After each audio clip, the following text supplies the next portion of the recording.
மத்தேயு எழுதின சுவிசேஷம் 25ஆம் அதிகாரம் 1 நான் வாசிக்கிறேன். அப்பொழுது பரலோக ராஜ்யம் தங்கள் தீவட்டிகளை பிடித்துக் கொண்டு மணவாளனுக்கு எதிர்கொண்டு போக புறப்பட்ட 10 கன்னிகைகளுக்கு ஒப்பாயிருக்கும். அவர்களில் 5 பேர் புத்தி உள்ளவர்களும் 5 பேர் புத்தி இல்லாதவருமாயிருந்தார்கள். புத்தி இல்லாதவர்கள் தங்கள் தீவட்டிகளை எடுத்துக்கொண்டு போனார்கள், எண்ணெயையோ கூட கொண்டு போகவில்லை.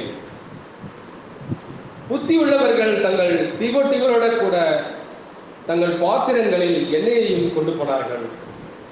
மணவாளன் வர தாமதித்த போது அவர்கள் எல்லாரும் நித்திரை மயக்கமடைந்து தூங்கிவிட்டார்கள்.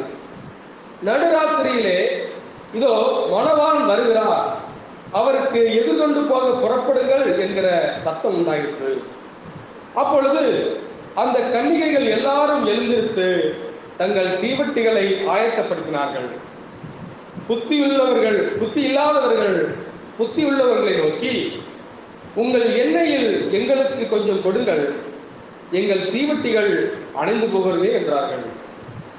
புத்தி உள்ளவர்கள் பிரதியுத்தரமாக, அப்படி அல்ல, எங்களுக்கும் உங்களுக்கும் போதாமல் இராதபடி நீங்கள் விற்கிறவர்களிடத்திற்கு போய் உங்களுக்காக வாங்கிக் கொள்ளுங்கள் என்றார்கள். அப்படியே அவர்கள் வாங்க போன போது மணவாளன் வந்துவிட்டார். ஆயத்தமாக இருந்தவர்கள் அவரோட கூட கல்யாண வீட்டுக்குள் பிரவேசித்தார்கள்.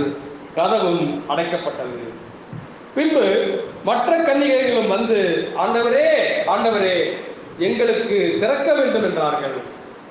அதற்கு அவர், உங்களை அறியேன் என்று மெய்யாகவே உங்களுக்கு சொல்லுகிறேன் என்றார். மனுஷகுமாரன் வரும் நாளிகையாவது நீங்கள் அறியாதிருக்கிறபடியால் விழித்திருங்கள். நம்ம 12ஆம் அதிகாரம், யோவான் 12ஆம் அதிகாரத்தில் நம்ம வாசிப்போம். அது ஒன்றில் வாசிக்கிறேன். பஸ்கா பண்டிகை வர 6 நாளைக்கு முன்னே இயேசு தாம் மரணத்திலிருந்து எழுப்பின லாசரு இருந்த பெத்தானியாவுக்கு வந்தார். அங்கே அவருக்கு ராவிருந்து பண்ணினார்கள். மார்த்தாள் பணிவிடை செய்தார். லாசருவும் அவருடனே கூட பந்திருந்தவர்களில் ஒருவனாயிருந்தார். அப்பொழுது மரியாள் விலையேற பெற்ற களங்கமில்லாத நளதம் என்னும் தைலத்தில் ஒரு ராத்தல் கொண்டு வந்து அதை இயேசுவின் பாதங்களில் பூசி தன் தலைமயிரால் அவருடைய பாதங்களை துடைத்தார். அந்த வீடு முழுவதும் தைலத்தின் பரிமளத்தினால் நிறைந்தது. அப்பொழுது அவருடைய சீசரில் ஒருவனும் அவரை காட்டிக் கொடுக்க போகிறவனுமாகிய சீமோனுடைய குமாரனான யூதாஸ்காரியோத் இந்த தைலத்தை 300 பணத்துக்கு விற்று தரித்திரருக்கு கொடாமல் போனதென்ன என்றார். அவன் தரித்திரரை குறித்து கவலைப்பட்டு இப்படி சொல்லாமல், அவன் திருடனானபடினாலும் பணப்பையை வைத்துக் கொண்டு அதிலே போடப்பட்டதை சுமக்கிறவனானபடினாலும் இப்படி சொன்னார். அப்பொழுது இயேசு, இவளை விட்டுவிடு, என்னை அடக்கம் பண்ணும் நாளுக்காக இதை வைத்திருக்கிறார். தரித்திரர் எப்பொழுதும் உங்களிடத்தில் இருக்கிறார்கள், நான் எப்பொழுதும் உங்களிடத்தில் இருக்கிறேன் என்றார். நாம் ஜெபம் செய்வோம். எங்கள் நேசிக்கிற நல்ல பிதாவே, இதோ இந்த கால வேளையில கர்த்தாவே, உயிர் திறந்த கால வேளையில நாங்கள் நம்மை நோக்கி பார்க்கிறவர்களாக, ஆண்டவரே தகப்பனே, இதோ உடைய வேதத்தை திறந்து வாசித்து அதில் இருக்கிற ரகசியத்தை நீர் எங்களோடு பேசும்படியாக நாங்கள் நமக்கு காத்திருக்கிறோம் கர்த்தாவே. இதோ நீர் வாரும். எப்படி அன்றைக்கு எம்மாவூர் சீசர்களுக்கு கர்த்தாவே அப்பத்தை பிட்டு கொடுத்தீரோ, அதே போல எங்கள் இந்த வேளையில எங்களுடைய ஆத்மாவுக்கு நீர் அப்பத்தை பிட்டு தரும்படியாக நாங்கள் ஜெபிக்கிறோம். ஆண்டவரே, எங்களுடைய ஆத்மா இன்னுமாக ஆண்டவரே புஷ்டியாக வளரும்படி, இன்னுமாக அது போஷிக்கப்படும்படி எங்கள் தேவனே எங்களுக்கு அப்பத்தை பிட்டு தாரும். ஆவிக்குரிய ஆகாரத்தை எங்களுக்கு தாரும் ஆண்டவரே. இதோ கூடியிருக்கிற நம்முடைய பிள்ளைகளுக்கு தாரும் ஆண்டவரே. அவருடைய செவிகளை திறந்தருளும், செவிகளையும் இருதயத்தையும் விருத்த சிதற செய்து ஆண்டவரே நீர்தாமே உடைய வார்த்தையால் நிரப்பும்படியாக நாங்கள் ஜெபிக்கிறோம். எங்களை தாழ்த்துகிற பிதாவே, நாங்கள் ஒன்றுமில்லை. எங்களை ஒப்புக் கொடுக்கிற பிதாவே, நாங்கள் ஒன்றுமில்லை. நீர் வாரும், நீர் எங்களோடு இடைப்படும், நீர் எங்கள் மத்தியில் அசைவாடும். நீர் எங்களுக்கு கர்த்தாவே என்ன இந்த நேரத்துல எந்தெந்த வேலையில பேச விரும்புகிறீரோ, என்ன எங்களோடு கர்த்தாவே நீர் இடைப்பட சொல்லுகிறீரோ அது நீர் பேசும்படியாக, அதை கொண்டு நீர் கர்த்தாவே நிமிடத்தில் இடைப்படும்படியாக நாங்கள் கெஞ்சுகிறோம். எங்களை விலக்கி கொடுக்கிறோம் பிதாவே. நாங்கள் அல்ல, நீர் எங்கள் கர்த்தாவே நிமிடத்தில் மாறும், நீர் எங்கள் மத்தியிலே மாறும், நீர் எங்களோடு பேசும், இடைப்படும். ஆண்டவரே, இந்த சிறிய கூட்டமாக ஆண்டவரே இந்த லாஸ்பேட் ஏரியாலே ஆண்டவரே கர்த்தாவே, ஆண்டவரே இந்த சென்ட் பால்பேட்டு ஆண்டவரே இந்த வீதியில கர்த்தாவே இருக்கிறதான இந்த சிறிய கூடாரத்தை ஆண்டவரே, இந்த சிறிய சபையை ஆண்டவரே தகப்பனே, இந்த சிறிய ஐக்கியத்தை கர்த்தர் தாமே ஆசீர்வதிக்கும்படியாக எங்கள் தேவனே ஆண்டவரே, ஓ எங்கள் தேவனே, ஓ எங்கள் மூலமாய் கேள்விப்பட்டதை விசுவாசித்தவன் யார் என்று சொல்லப்பட்ட வார்த்தையின்படியாக இதோ ஆத்துமாக்களின் கொண்டு வரும்படியாக நாங்கள் ஜெபிக்கிறோம். எங்கள் மூலமாக உரைக்கப்படுகிற அந்த சுவிசேஷமானது கர்த்தாவே என்னை அநேகருக்கு இங்கிருந்து, இந்த தெருக்களிலிருந்து, இந்த ஏரியாக்களிலிருந்து ஆண்டவரே உலகம் முழுவதும், பட்டணங்கள் முழுவதும், தேசங்கள் முழுவதும் செல்லும்படியாக கர்த்தாவே எல்லாமே ஆசீர்வாதத்தை ஆண்டவரே எங்கள் இறக்குவீராக. இது ஒரு சிறிய ஆண்டவரே தகப்பனே ஒரு ஐக்கியமாக இருக்கலாம். இன்றைக்கு 2 பேராக இருக்கிற இந்த ஐக்கியம் நாளைக்கு 200 பேராக இருக்கலாம். ஆண்டவரே ஆசீர்வதியும், ஆசீர்வதியும் ஆண்டவரே, இந்த ஐக்கியத்தை ஆசீர்வதியும் ஆண்டவரே. அநேக ஆத்துமாக்களை கொண்டு வாரும், புறா குஞ்சுகளை கொண்டு வாரும், என் தேவனே கழுகு குஞ்சுகளை கொண்டு வாரும். இதோ உங்களை கருத்துல ஒப்புக் கொடுக்கிறோம் ராஜா, ஆசீர்வதிப்பீரா ஆண்டவரே. ஓ ஆண்டவரே, விலகினத்தோடு இருக்கிற பிள்ளைகளை தொடுகிறார், ஆசீர்வதி. இயேசு நாமத்தில் ஜெபிக்கிறோம் பிதாவே, ஆமென். அல்லேலூயா. நம்ம யாரும் உட்காருவோம். நாம் தொடர்ந்து 2வது வாரமாக இங்கே வரும்படி கர்த்தர் நமக்கு அனுக்கிரகம் செய்திருக்கிறார். அல்லேலூயா. ஆமென்.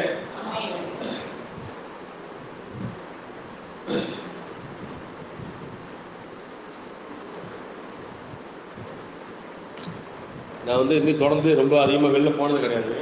இல்லையா? ஆனால் ஏற்ற நேரத்தில் தான் தேவன் என்ன செய்கிறார், காரியங்களை செய்கிறார். நான் காரைக்காலில் இருக்கும்போது கூட சரிதான், காரைக்கால் விட்டு எங்கேயும் போகல. அங்கே பக்கத்தில் திருக்கடூரில் ஃபஸ்ட்டு நான் கூட்டம் நடத்த ஆரம்பித்தேன். அங்கே கொஞ்சம் கர்த்தர் பெரிய காரியங்கள் செய்தார். அதை வைத்து கர்த்தர் இந்த கொரோனா நேரம் வரும் பொழுது அந்த காரைக்காலில் இருந்து என்ன செய்யணும், தமிழ்நாட்டுக்கு போக முடியாது, செக் போஸ்ட்டில் பிரச்சனை ஆயிடுச்சு. அதில் என்ன கேட்டீங்கன்னாக்கா போக முடியாதனால காரைக்காலிலே அங்கே ஒரு ஐக்கியத்தை ஏற்படுத்தும்படியாக கர்த்தர் இறக்கப்பாடு. அங்கே ஒரு ஐக்கியத்தை ஏற்படுத்தி கர்த்தருடைய கிருபையினாலே அங்கே ஒரு சில ஆத்மாக்களை சந்திக்கும்படி, அவங்க கர்த்தருடைய வார்த்தையை கொண்டு போஷிக்கும்படி கர்த்தரை வழிகாட்டினார். அப்படி இருந்தும் கூட அங்கே எங்கேயும் வெளியில் நான் போகல. இல்லையா? ஆனால் கர்த்தர் எனக்கு அழைப்பு கொடுக்கும்போது என்ன செய்யறாருன்னு கேட்டீங்கன்னாக்கா, எனக்கு பார்த்தீங்கன்னா கிட்டத்தட்ட ஒரு 20-22 வயசு இருக்குன்னு நினைக்கிறேன். எனக்கு நான் அப்போ 20-22 வயசு இருக்கு எனக்கு. அப்போ கிறிஸ்துவுக்குள்ள வந்த புதுசுன்னா அப்போ தான் ஒரு வருஷம் அல்லது 2 வருஷம் இருக்கும். அப்போ நான் ரொம்ப படிப்பு கிடையாது, ஒன்றும் வேலை கிடையாது, வருமானம் இல்லை. அப்போ ஆண்டவர்கிட்ட ரொம்ப போராடி ஜெயிப்பேன். எதுக்குன்னு கேட்டிங்கனாக்கா, என்னுடைய எதிர்காலத்தை குறித்து, என்னுடைய எதிர்காலம் என்ன இல்லை கேள்விக்குறியா இருந்துச்சு. ஒரு படிப்பு இருந்தால் கூட ஒரு வேலை இருக்கு, படிப்பு இல்லை. அந்த நேரத்தில் தான் ஏஜி சபையில் தான் நான் அப்போ ஏஜி சபையில் இருந்தேன். ஏஜி சபையில் நிறைய பேர் சப்போர்ட் பண்ணுறதுக்கு ஆள் இருக்காங்க. எனக்கு ஓஎன்ஜிசிலலாம் சேர்க்கறதுக்குலாம் அப்படி காரைக்கால் தான் சொந்த பிறந்த ஊர்லாம் எங்கன்னாக்கா பாண்டிச்சேரி ஸ்டேட் காரைக்கால் தான் சொந்த. என்னுடைய பிறந்து எங்கள் அப்பா அம்மாலாம் பிறந்து வளர்ந்ததெல்லாம் என்னது காரைக்கால் தான். அப்படி இருக்கும்போது அதை பார்த்தீங்கன்னாக்கா இயேசு நாங்கள் இந்து குடும்பத்திலேருந்து இயேசுக்கு சேர்த்துக்கிட்டு போகும்போது எதிர்காலத்தை குறித்து ஒரு பெரிய கேள்வி. அப்போ ஆண்டவர்கிட்ட ஜெபம் பண்ணுறதுலாம் எதுக்கு தெரியுமா? இதுதான், ஆண்டவரே இந்த எதிர்காலம் என்ன, ஆண்டவரே இந்த எதிர்காலம் என்ன, இப்படிதான் கேட்பேன். அப்போ ஆண்டவர் எனக்கு 2 சொப்பனத்தை கொடுத்தார்.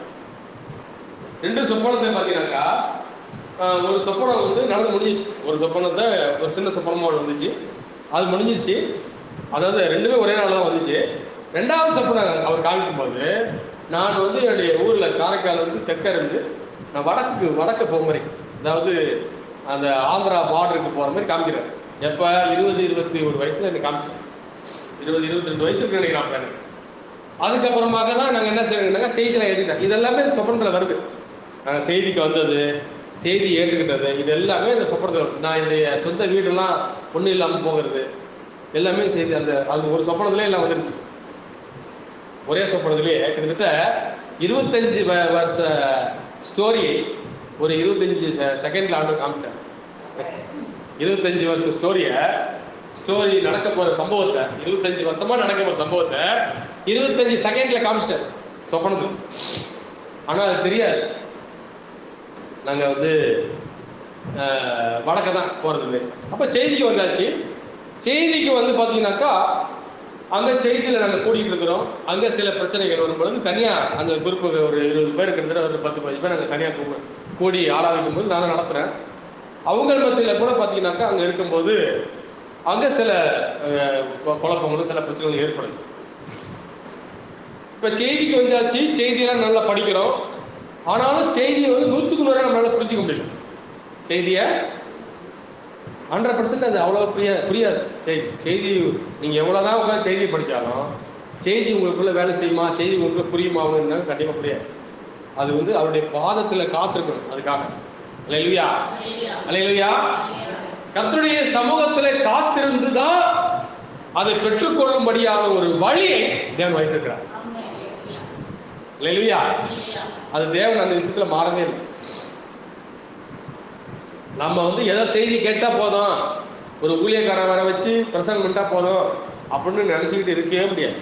அல்லேலூயா, அல்லேலூயா. புரியுதுங்களா?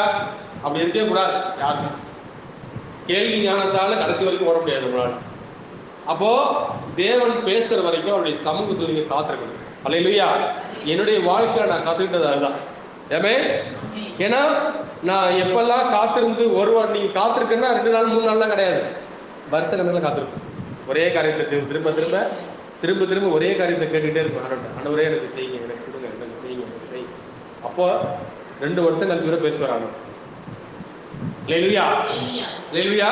அவ பாருங்க சகோதரியே, அப்படி கர்த்தர் அவர் ராஜாதிபதி கிருபையில் சொல்றார். ஏகாதிபதியான தேவன் சொல்லப்பட்டிருக்கு. அதாவது அவர் செய்யறது தான் சரி. அவர் என்ன நினைக்கிறாரோ அதை செய்வார். அதுதான் ராஜா. ஒரு ஒரு ஒரு ஒரு ஒரு பெரிய சக்கரவர்த்தி அவன் என்ன நினைக்கிறானோ அதை செய்வான். அவனை யாரும் கட்டுப்படுத்த முடியாது. சரிங்களா? அதே போலதான் தேவனையும் நம்ம கட்டுப்படுத்த முடியாது. தேவனையும் ஒரு பவருக்குள்ளாக ஒரு காரியத்தில் அடக்க முடியாது. ஸோ அப்புறமேல பார்த்தீங்கன்னாக்கா சில குழப்பங்கள்னால சில பிரச்சனை ஏற்பட்டுச்சு. காரைக்காலில் நான் வேற ஊருக்கு போகிறேன். அப்புறம் திருப்பி தேவன் காரைக்கால் கொண்டு வர 8 வருஷம் கழிச்சு திருப்பி காரைக்கால் கொண்டு வராரு. கொண்டு வந்ததுக்கு பிற்பாடு தான் தேவனோட திரும்பி பேச ஆரம்பிக்கிறார். நான் அப்பயே நினைக்கிறீங்கன்னாக்கா நான் ஆண்டவரை தேடாமல் ஓடுறேன். வேலைன்னு ஓடுறேன். வருமானம் எனக்கு வேணும், வேலை வேணும் அப்படின்னு சொல்லி நான் திசை திருப்பி முடிச்சுட்டு திசை திருப்பி நான் செஞ்சுட்டு இருக்கேன். பாதத்தில் அழுத்தி பாத சிகிச்சைன்னு சொல்லுவாங்க. பாத சிகிச்சை செஞ்சுட்டு இருக்கேன். காசு ஒரு ஆளுக்கு பீஸ் பார்த்தோன்னாக்கா, ஒரு ஆளுக்கு பேஸ் பார்த்தோன்னா 200 ரூபா. இதே ஃபுல் மசாஜ் பண்ணனாக்கா 600 ரூபா வாங்குவோம். ஒரு 10 பேர் இப்போ பிடிச்சா என்னாச்சு? அப்படிதான் வருமானம் இருந்துச்சு. அதனால ஆண்டவர் தேர்றதில்லை. வருமானம் வந்துச்சு, ஆனா ஆண்டவரை அனுமதிக்கல. ஆண்டவர் விட்டுட்டு என்ன செஞ்சுட்டான்? பணத்தை பண்ணி ஓட ஆரம்பிச்சு. அதான் ஆண்டவர் என்ன செய்ய மாட்டாரு. இப்போ பணம் வேலை கொடுத்தாக்கா சில நேரம் என்ன செய்வாங்க கேட்டீங்கன்னாக்கா, ஆண்டவர் விட்டு ஓடிடும்னு சொல்லிட்டு தான் ஆண்டவர் கொடுக்க மாட்டார். சிலர் போராடுவாங்க, கொடுக்க மாட்டார். அப்ப ஆண்டவர் வருமானத்தை கொடுக்குறாரு, நம்ம ஆண்டர் விட்டாச்சு. ஆண்டர் என்ன செஞ்சாச்சு? ஆமா போ ஞாயிற்றுக்கிழமையா என்னாச்சு போறா கேஸ் சார் எங்களுக்கு வைத்தியம் வாங்க சார், இதோ வந்துடுறாங்க. ஏன்னா 1000 ரூபா 2000 வந்துடும். ஒரு நாளைக்கு போனால் என்ன 2000 3000 ரூபா. அப்புறம் ஆண்டர் என்ன செஞ்சா தெரியுமா? எல்லாத்தையும் பிடிக்கிட்டாரு. இப்போ பலூனில் காத்திருந்தாலும் பறக்கும், சைக்கிளில் காத்திருந்தாலும் ஓடும். பிடிக்கிட்டாக்க புஷ்ஷுன்னு ஆகிட்டார். எல்லாத்தையும் பிடிக்கிட்டு என்ன செஞ்சார்? நான் உட்கார வச்சு. வருமானம் இல்லை, வேலை இல்லை, புவாக்கு இல்லை. என்ன தெரியுமா புவாக்கு? வெறும் ரேஷன் அரிசி தான். என்ன அரிசி? அது பாண்டிச்சேரியில் ரேஷன் அரிசி போட மாட்டாங்க. காரைக்காலிலேருந்து ரேஷன் அரிசி இல்லாமல் தமிழ்நாட்டிலேருந்து வர ரேஷன் அரிசி, அந்த அரிசியை வாங்கி வச்சுக்கிட்டு அதை பொங்கி சாப்பிட்றது தான். பொங்கி சாப்பிட்றது ஜாம் பண்ணுறது, சாப்பிட்றது. அப்போ காய்கறிக்கு என்ன பண்ணுறது, குழம்புக்கு என்ன பண்ணுறது, அதுலேயும் பிரச்சனை. அப்போ என்ன செஞ்சேன்னா ஆர்டர் பிடிங்கி உட்கார வச்சேன். ஒன்றுமே என்ன செஞ்சாருன்னா இப்படி ஓட ஓட ஓட ஓட உலக பிரகாரம் ஓடுனதுக்கு அப்புறம் ஆண்டர் செஞ்சாரு. ஆண்டர் பேச ஆரம்பிச்சார். ஒருத்தவங்களை கொண்டு தீர்க்க தரிசனமாக சொல்கிறாரு, நீ செத்து போடுவ, நீ என்ன செஞ்சிருவ? நீ ஆக்சிடென்ட் ஆகி சாக போற. இதுதான் சொல்றாரு. நீ நீ ஆண்டரை விட்டுட்டு ஓடிட்டே இருக்கிற. நீ அவங்க சொல்றாங்க, நான் சொப்பனங்களே கண்டுட்டேன், தரிசனம் கண்டேன், நீ ஆக்சிடென்ட் ஆகி என்ன செய்ய போற? சாக போற. என்ன தோணும் நமக்கு சொல்லுங்க? என்ன மனசுல எப்படி இருக்கும்? ஒரு தடவை 2 தடவை ஆண்டர் விட மாட்டாரா? ஆண்டர் விட்டு தானே போயிருக்கிறான். ஆண்டர் விட்டு அடிச்சிருவாரு. ஆண்டவரை மீறி ஒரு விஷயம் செஞ்சாக்க ஆண்டவர் என்ன செய்ய தெரியுமா?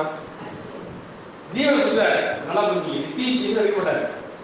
ஆனா உலகத்துல வைக்க மாட்டாரு. நீ எதாவது சேட்டை பண்ற அப்படின்னு வேலை வாங்க. நீங்க நிறைய பேர் சேட்டை பண்றாங்க, என்ன செய்யணுமா? டிக்கெட் கொடுக்குறாரு, வேலை வாங்க. டைமுக்கு முன்னாடியே டைம் வரைக்கும் ஒழுங்கா இருக்கிறாங்க, டைம் வரைக்கும் இருக்கலாம். இல்லைன்னு வச்சுக்க ஒரே அடி.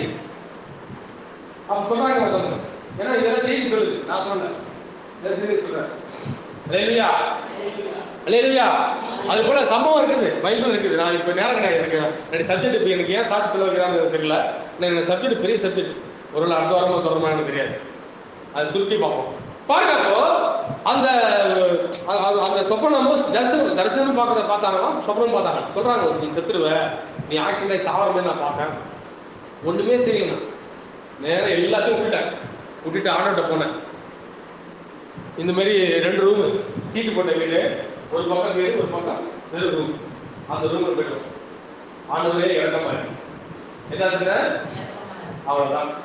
எத்தனை வருஷம் தெரியுமா? 1 வருஷம். வேற யாருக்காகவும் ஜெபிக்கிறதே, வேற எதுக்காகவும் ஜெபிக்கிறது.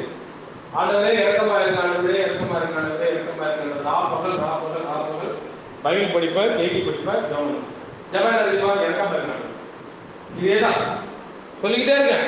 இது இல்லாம கொஞ்சம் ஈவினிங்ல ஃப்ரீயான நேரத்துல என்ன செய்வாங்கன்னாக்கா பீச்சுக்கு போயிடுவோம். காரைக்கால் பீச்சுக்கு போய் அங்க போய் ஜெபம் பண்ணுவோம். இப்படி ஒரு நாள் பீச்சில் போய் ஜெபம் பண்ணதுக்கு போகும்போது வசனத்தை தேவன் பேசுறாரு காதுல. ஒரு வசனத்தை என்ன பேசுறாரு, அந்த வசனத்தை பிடிச்சிக்கிட்டேன். வசனம் பேசுறாருல்ல, அந்த வசனத்தை பிடிச்சிக்கிட்டு பீச்சில் போய் ஒரு பெரிய அந்த கட்டுமானம் போட்டு போய் ஒரு கட்டை, ஒரே கட்டை மட்டும் உருட்டு கடந்துருங்க. அதில் உட்காந்துட்டு அந்த வசனத்தை திருப்ப சொல்றேன்.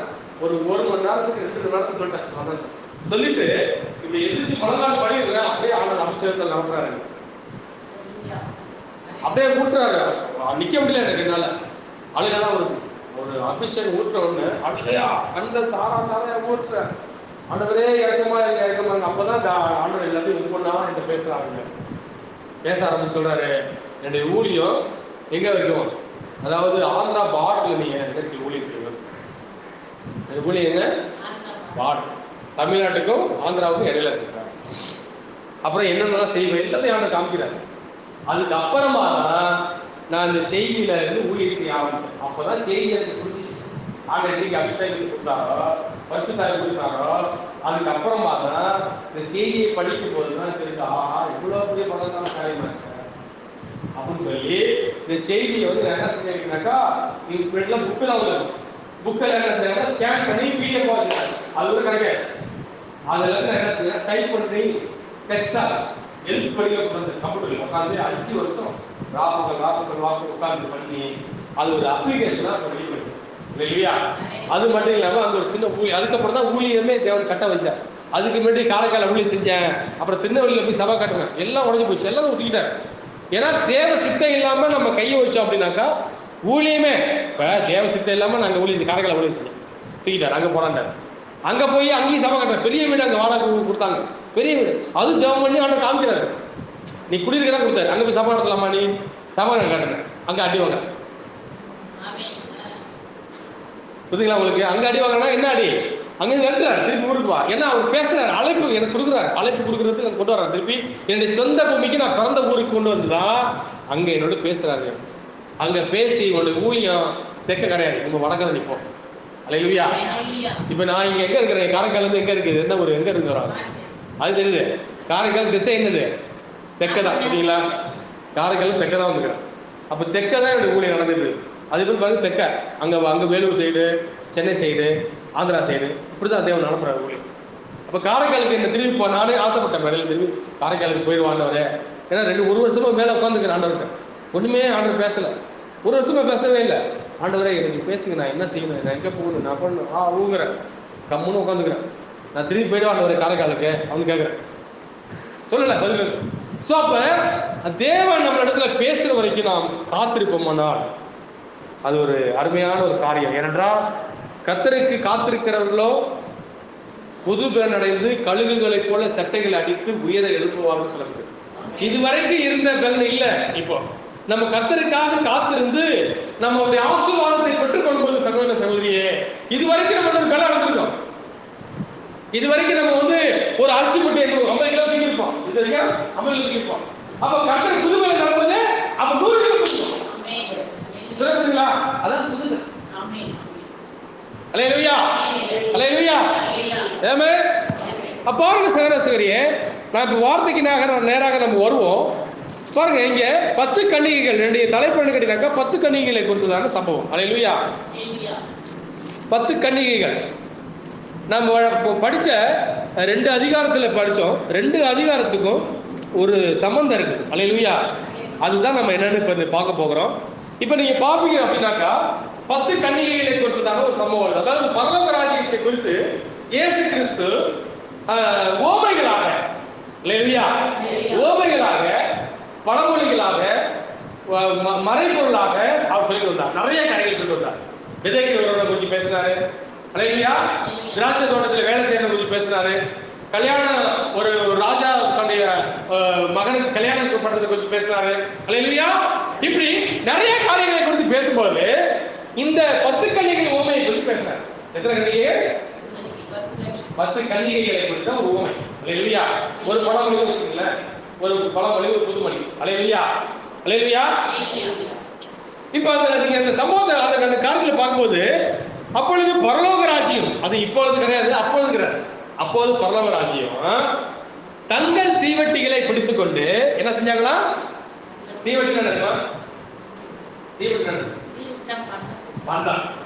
பந்தத்தை பிடிச்சிக்கிட்டு தங்கள் பந்தம் இருக்கு. என்ன பந்தங்க? உங்களுக்கு பந்தம் கொடுக்குறாங்க, எனக்கு பந்தம் கொடுக்குறாங்க.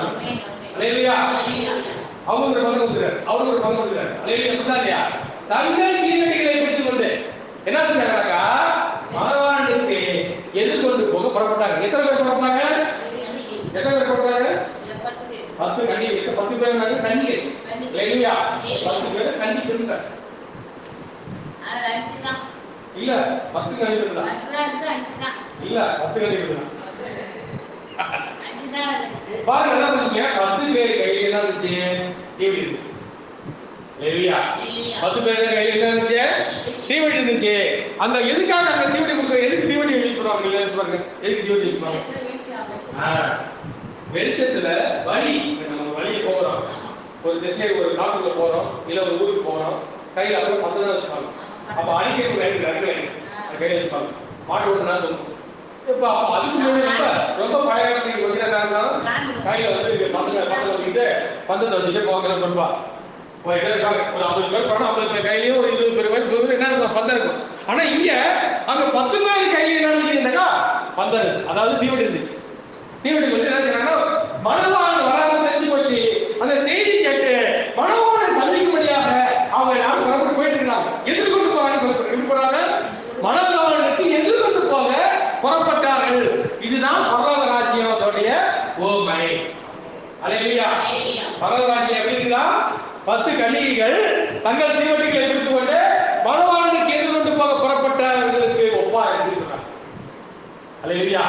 அதுல 5 பேர் புத்தி உள்ளவங்க, 5 பேர் புத்தி இல்லாதவங்க. அல்லேலூயா.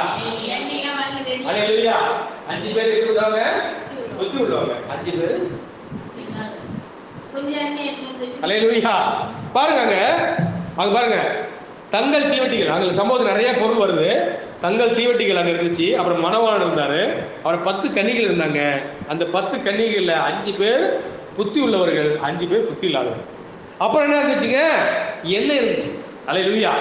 இப்போ எண்ணெய் அப்படிங்கிறதுனாக்கா என்ன எண்ணெய் அப்படின்னாக்கா எல்லார் கையிலும் தீவட்டி இருந்துச்சு, எல்லார் கையிலையும் பந்தம் இருந்துச்சு.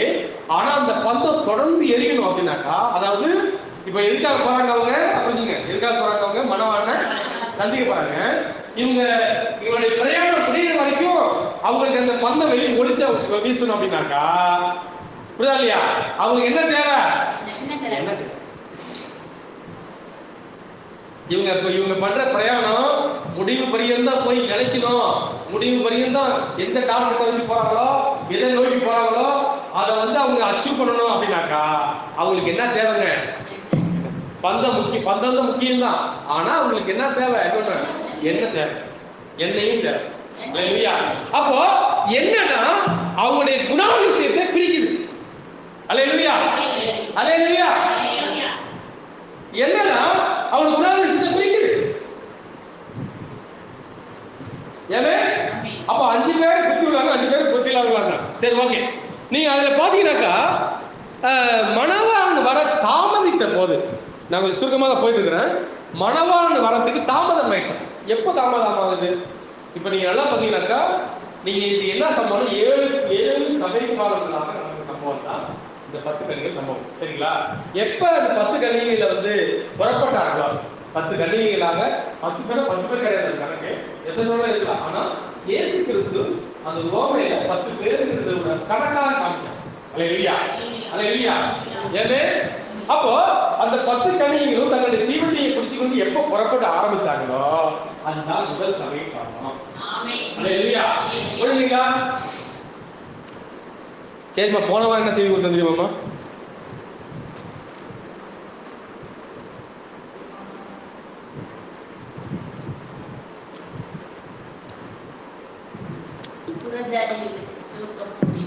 புரஜாதி யுகத்தின் புரஜாதி காலத்தின் துவக்கம் முடியும். பாருங்க, இதான் இந்த போன வாரம் நாங்கள் வரைய முடியல, நான் இந்த பதமா போட்டு எடுத்துட்டேன். பார்த்தீங்களா? புரஜாதி யுகத்துடைய துவக்கமும் முடியும் இதுல தான் முடிய போகுது. இப்போ நான் இது எதுக்காக கொண்டு வந்தேன், இன்னைக்கு அதோடைய ஒருவேளை இன்னைக்கு முடிஞ்சிடும் இந்த செய்தியுடைய எண்டு. அதாவது புரஜாதி யுகம். இது பாருங்க, அந்த சிலை ஆரம்பிக்குது. இதுதான் அந்த பாபிலோன் ராஜாவாகிய நேபுகாத் நேசார் கண்ட சிலை. அவன் சொப்பனம் இல்லையா, அந்த சிலை தான். தங்கம், தலை தங்கமா இருந்துச்சு. இந்த வயிறு வரைக்கும் மார்பும் புஜங்களும் என்னவா இருந்துச்சுங்க? வெள்ளியா இருந்துச்சு. இந்த வயிறும் இடுப்பும் வெங்கலமா இருந்துச்சு. இந்த கால்கள் இரும்பா இருந்துச்சு. பாதம் பாதி இரும்பு பாதி களிமண். இப்ப நீங்க நல்லா பாத்தீங்கன்னாக்கா இந்த காலம் முழுவதும், இந்த சாம்ராஜ்யத்தின் காலம் கிட்டத்தட்ட 400 வருஷம் கிட்ட எடுத்துக்கிட்டு, இந்த சாம்ராஜ்யத்தின் காலம் முழுவதும் யூதருடைய ரட்சிப்பாடு நடந்துச்சு. யார் ரட்சிப்பு நடந்துச்சு? யூதருடைய ரட்சிப்பு நடந்துச்சு. இப்போ பாபிலோனிய சாம்ராஜ்யம், மேதிய பிரசிய சாம்ராஜ்யம், கிரேக்கர்களுடைய சாம்ராஜ்யம், ரோம சாம்ராஜ்யம். சரிங்களா?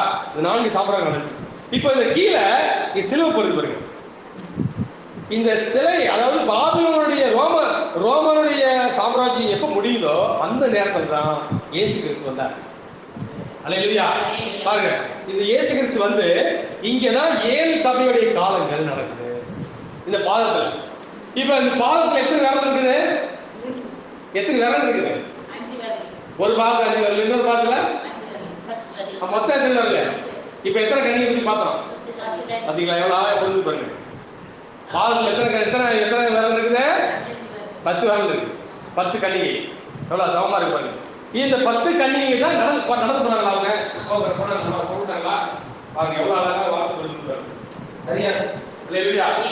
அந்த 10 கன்னிகைகளும் அந்த 10 விரல்ல பாத்தீங்கன்னா நல்லா பாத்தீங்கன்னாக்கா இயேசு கிறிஸ்து கடைசியா அந்த விரல் நுனியில தான் அடிக்கிறார். இயேசு கிறிஸ்து காலம் எங்க வருது பாத்தீங்கன்னாக்கா அந்த 2வது முடிவு எங்க வருதுன்னாக்கா அந்த விரல் அந்த பாதத்துல கடைசியில தான் அடிக்கிறார் உடனே. அப்ப அந்த சிலையானது நொறுங்கி அப்படியே தவிடு பொடியாக பறக்குது. தவிட போல பறக்குது, பதரை போல பறக்குது. அல்லேலூயா, அல்லேலூயா. இப்போ நீங்க நல்லா பாருங்க, இந்த 10 கன்னிகைகள் என்ன செஞ்சாங்க? அவங்க புறப்பட்டார்கள். சரிங்களா? அதுதான் 7 சபையுடைய காலத்தில் துவக்கமா இருந்துச்சு. நீங்க நல்லா பாத்துக்கங்க, முதல் சபை காலம் வரும்பொழுது அவங்க முடிவு எதிர்பார்க்கல. அப்ப அங்க தாமதமாயிட்டு சொல்லப்பட்டிருக்குதா? கிடையாது. அவங்க போயிட்டு தான் இருக்காங்க. தாமதமாயிட்டு தெரியுதா? இல்ல. ஏன் எப்படி தாமதமாயிட்டு? நீங்க ட்ரெயின் போய் ட்ரெயின் 9 மணி, இப்ப 8 மணிக்கே போயாச்சு. 8 மணிக்கு தாமதமாயிட்டு என்ன சொல்லுங்க? 10 மணி தாண்டிட்டா தான் என்ன செய்ய முடியும்? புரியுதா? 10 மணி தாண்டிட்டா தான் என்ன செய்யணும்? அப்ப நல்லா புரிஞ்சுக்கோங்க, இங்க இயேசு கிறிஸ்து வராரு, அவருக்கு எதிர்கொண்டு போக 10 கன்னிகைகள் புறப்பட்டாங்க தீவெட்டியை பிடிச்சிக்கிட்டு. அதாவது 7 சபை காலங்களில் இருக்கிற மனவாட்டிகள், நல்லா புரிஞ்சுக்கணும். 7 சபை காலங்கள் மனவாட்டிகள் போனாங்க. ஆனா தாமதமாயிட்டு எப்போ அவங்களுக்கு தெரியுது அப்படின்னாக்கா 7ஆம் சபை காலத்துல தான் மணவாளன் வர தாமதமாயிட்டுன்னு எங்களுக்கு தெரியுது. அல்லேலூயா. இது வரைக்கும் அந்த அந்த முதல் சபை காலத்துல இருக்கு, எபேசு, சிமர்னா, பெர்கமோ, தேத்ரா, சர்தை, பிலதெல்பியா, அந்த 6 சபை காலங்களும் அவங்க தாமதமாயிட்டு ஒரு வார்த்தையை நம்ம சொல்ல முடியாது. ஏன் கேட்டீங்கன்னாக்கா அவங்களுக்கு இதுதான் முடிவுங்கிறது தெரியாது. அல்லேலூயா. இதுதான் முடிவுங்கிறது அவங்களுக்கு தெரியாது. 7வது சபை காலம் வந்த பிறகுதான் ஆஹா முடிவு வந்துருச்சு. முடிவு ஏன்னா 7வது சபை காலத்து தூது எக்கா வந்துட்டான், அப்புறம் எக்கா வந்துட்டான். அது செய்தி வந்துருச்சு. செய்தி வந்தவங்க என்ன பண்ணுங்க, முடிவு வரணும். அல்லேலூயா. அப்ப முடிவு வரல அப்படின்னு சொல்லி என்ன செய்யலாம் கேட்டீங்கன்னாக்கா அந்த மக்கள் தாமதம் ஆயிட்டு மணவாளன் வர தாமதிச்சாரு. நல்லா புரிஞ்சுக்குங்க. அது படிங்க அந்த வசனத்தை 4:5. 5. மணவாளன் வர தாமதித்த போது அவர்கள் எல்லாரும் புத்திரி மயக்கம் அடைந்து தூங்கிவிட்டார்கள். பாருங்க, மணவாளன் வர தாமதிச்சு எல்லாரும் தூங்கிட்டாங்க. அது சாதாரண தூக்கம் கிடையாது. எப்படி தூக்குங்க? சில பேர் ஆராதனை போகும்போது தான் கொட்டா விடுவாங்க. என்னப்பா ஆராதனை அப்படிமா பாத்துருக்க. அப்ப இங்க அவங்க தூக்கம் எப்படி சாதாரண தூக்கம் கிடையாது, கொட்டாயா இல்லை. அவங்க நித்திரை மயக்கம்.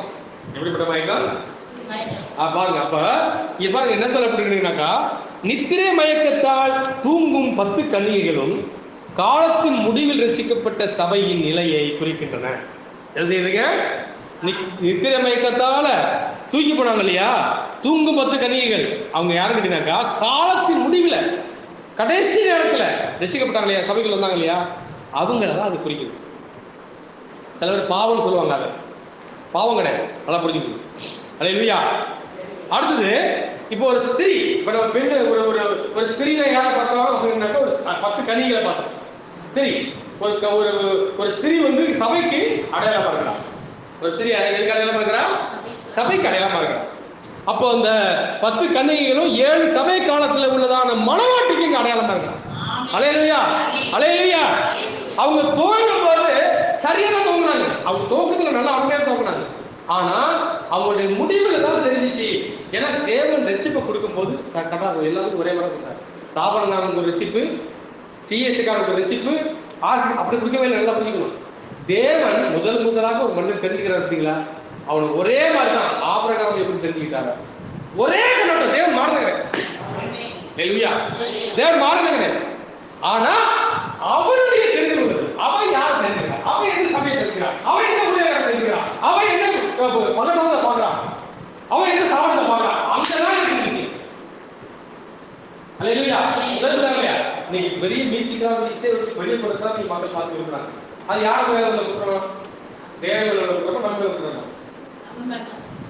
ஏன்னா தேவன் பக்கத்தை சொல்லுங்க, அவரே எழுப்பிதான் அவரே மாட்டு கொண்டாயில சாணியை ஊற்றிட்டு இருந்தாப்பியா, அதுலதான் வந்தார். அதுதான் வந்தார். சாணி தூவில வந்தாரு. அந்த மாட்டுக்கு நுகத்தடி வச்சுப்பாங்க. நுகத்தடி அந்த மாட்டு நுகத்தடியில வந்துட்டாக்கா புண்ணு வந்து சீ வச்சு அப்படியே சலமா அந்த துணி தான் அந்த பிள்ளை கணக்கு வேற துணியே. அந்த சலமும் ரத்தமும் அந்த அழுப்பும் அந்த கஷ்டத்துல தான் ஏசி கிறிஸ்து கட்டி சுற்றி நம்ம வச்சிருச்சு. ஆனா இன்னைக்கு ஆசைக்காரங்க எப்படி இருக்கிறாங்க பத்தியா?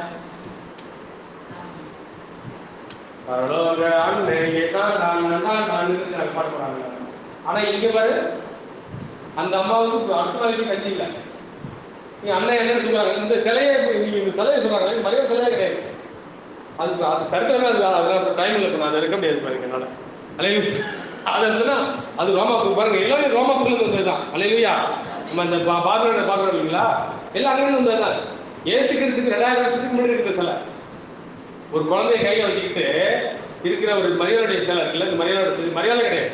இது அஸ்தர திருமுறை சிலை. இது ரோமாபுரியில ஏசு கிறிஸ்துவுக்கு 2000 வருஷத்துக்கு முன்னாடி இந்த சிலை. இதுதான் கடவுளை வணங்கினாங்க ரோமர்கள். ரோமருடைய கடவுள் இது.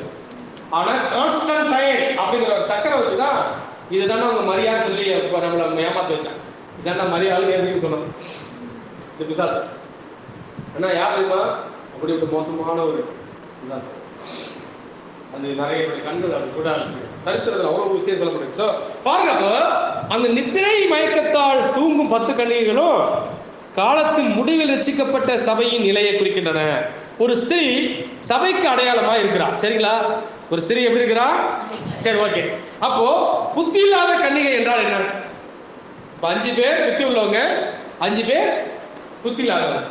இப்போ புத்தி இல்லாத கன்னிகைனா என்னன்னு கேட்டீங்கன்னாக்கா, நல்லா புரிஞ்சுக்கொள்ளுங்க. அந்த எல்லாருமே கன்னிகைகள் தான். கன்னிகை எழுதுங்க, அவங்க தன்னை பரிசுத்தமாக காத்து விட்டவங்க மணவாளனுக்காக. எப்படி வந்து தன்னுடைய ஒரு கணவனுக்காக ஒரு மனைவி கற்ப காத்துக்கிறார். சரிங்களா? அதே போலதான் தன் மணவாளனுக்காக மணவாட்டி தன்னை கற்பாடு காத்துக்கிறார். ஆனா அங்கேயும் அங்க என்ன எழுதுறா, புத்தி இருக்கு புத்தி இல்லை, 2 விஷயத்துக்கு வர அங்க தேவனால ஃபில்டர் பண்றாரு. அதுல ஒரு ஃபில்டர் அவன் காத்துக்கிறாங்க, அதனால அந்த ஃபில்டர் இல்லையா? சோ அப்ப புத்தி இல்லாத கன்னிகை அப்படின்னு கேட்டீங்கன்னாக்கா நல்லா புரிஞ்சுக்கொள்ளுங்க. புத்தி இல்லாத கன்னிகை என்றால் என்ன? தங்கள் சபையின் போதகர்களின் பிரசங்கத்தால் வஞ்சிக்கப்பட்டவர்களே புத்தி இல்லாத கன்னிகைகள். அல்லேலூயா. இன்னைக்கு இருக்கிற ஆர்சி, ரோமன் கத்தோலிக்க சபை, புரோட்டஸ்டாண்ட் சபை, சிஎஸ்ஐ, டிஎல்சி, ஏஜி, அப்புறம் ஐபிஎம், சிபிஎம், டிபிஎம், என்னென்னமோ இருக்கு. எல்லா பிஎம், சிஎம் எல்லாம் இருக்கு. எல்லா சபை போதகர்களால அவங்களுடைய போதகத்தால அவங்களுடைய கள்ள உபதேசத்தால வஞ்சிக்கப்பட்டாங்க. பார்த்தீங்களா? இவங்க தான் புத்தி இல்லாத கன்னிகைகள். அல்லேலூயா. இவங்க வந்து நீங்க ஆசில போய் பார்க்காதீங்க, அவங்க எங்க உங்களுக்கு போயிட்டு இருக்கல. சிஎஸ்சில பார்க்காதீங்க, அவங்க எங்க போயிட்டு இருக்கல. இன்னைக்கு செய்தியில இருக்காங்க அந்த புத்தி இல்லாத கன்னிகை. புத்தி இல்லாத கன்னிகை எங்க இருக்காங்க? செய்தியில. அல்லேலூயா. அதுதான் பெரிய ஒரு கஷ்டமான ஒரு காரியம். நீங்க செய்தியில இருக்காங்க. அல்லேலூயா. அப்ப அந்த புத்தி இல்லாத கன்னிகை என்னதுங்க? தங்கள் போதகர்களால், தங்களுடைய சபை போதகர்களால், தங்களுடைய ஸ்தாபன சபையின் போதகர்களால் வஞ்சிக்கப்பட்டவர்களே. நவீன கால பிரசங்கிகளால் சபைகளுக்கு செல்வோர் அனைவரும் ஆழ்ந்த உறக்கத்தில் உள்ளனர். புத்தி உள்ள கன்னிகைகளும் கூட ஏன் ஆழ்ந்த உறக்கத்தில் போயிட்டாங்க அப்படின்னு கேட்டீங்கன்னாக்கா, இன்னைக்கு நவீன கால பிரசங்கிகள் வந்திருக்காங்க. இன்னைக்கு யூடியூப் நீங்க ஓப்பன் பண்ணீங்கன்னாக்கா ஒரு சினிமா பாட்டு பாடுறோம். இங்க சர்ச்சில் சினிமா பாட்டு பாடிட்டுக்கிறான் நவீன கால பிரசங்கி.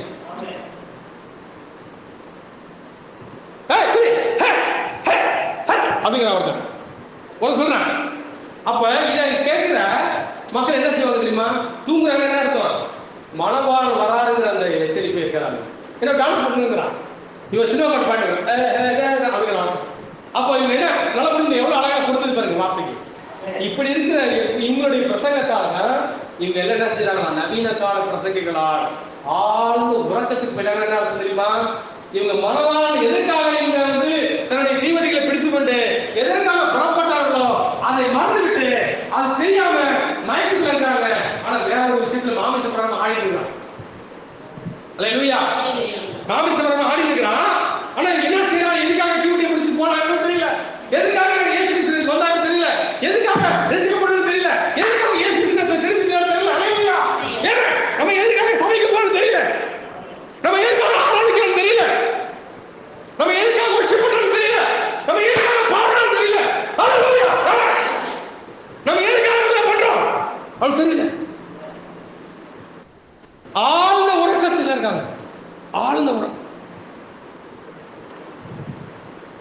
என்ன காரணம் தெரியுமா? இந்த நவீன கால பிரசங்கிகள் வந்து அவங்க என்ன செய்யறாங்கன்னாக்கா திசை திருப்பிட்டாங்க. திசை திருப்பி இது கிடையாது பார்க்கலாம், இது டான்ஸ் போறது காலம் அப்படின்னு என்ன ஆகிட்டாங்க, எல்லாத்தையும் மாற்ற ஆரம்பிச்சாங்க. இன்னைக்கு எல்லாரும் யூடியூப்ல தான் என்ன செய்யறாங்க? பிரசங்க இருக்கிறாங்க. ஐயா இன்னைக்கு வரும் இல்லைங்க, நான் கேட்டுக்கிறேன், யூடியூப்ல கேட்டுக்கிறேன்றாரு ஒருத்தர் திருப்பூர்ல போகுது. இல்லையா பாருங்க. அப்ப என்ன ஆயிடுச்சு? காலம் அந்த அளவுக்கு மோசமாயிடுச்சு. நவீன கால பிரசங்கிகளால் சபைகளுக்கு செல்வோர் அனைவரும் ஆழ்ந்த உறக்கத்தில் உள்ளனர். நல்லா புரிஞ்சுங்க. புத்தி உள்ள கன்னிகைகளுக்கும் இது யூடியூப்ல புத்தி உள்ள கன்னிகை சிலதுல கேட்குது. சில அப்போ இது கிடையாது இருக்கா காலம் சொல்லிட்டு என்ன செய்யுது? அந்த கன்னிகைகளும் உறங்க ஆரம்பிக்கும். அப்போ நல்லா புரிஞ்சு கொள்ளுங்க சகோதர சகோதரியே. அப்ப நான் அடுத்த நீங்க பாருங்க. அப்ப நடுராத்திரியில அடுத்த வசனம்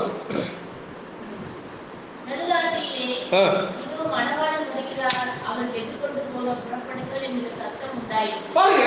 இந்த சத்தம் நான் தான் இப்ப சொல்றேன். இந்த சத்தம் நான் தான். நான் தான் அந்த சத்தம், நான் தான் அந்த சத்தம். காக்காவா கரைநாயம், காக்கா, அவன் பேர் கூட காக்கா தான். அதை எப்படிக்கா அவன் பேர் காக்கா தான். இந்த சத்தம் நான் தான் சொல்றேன்.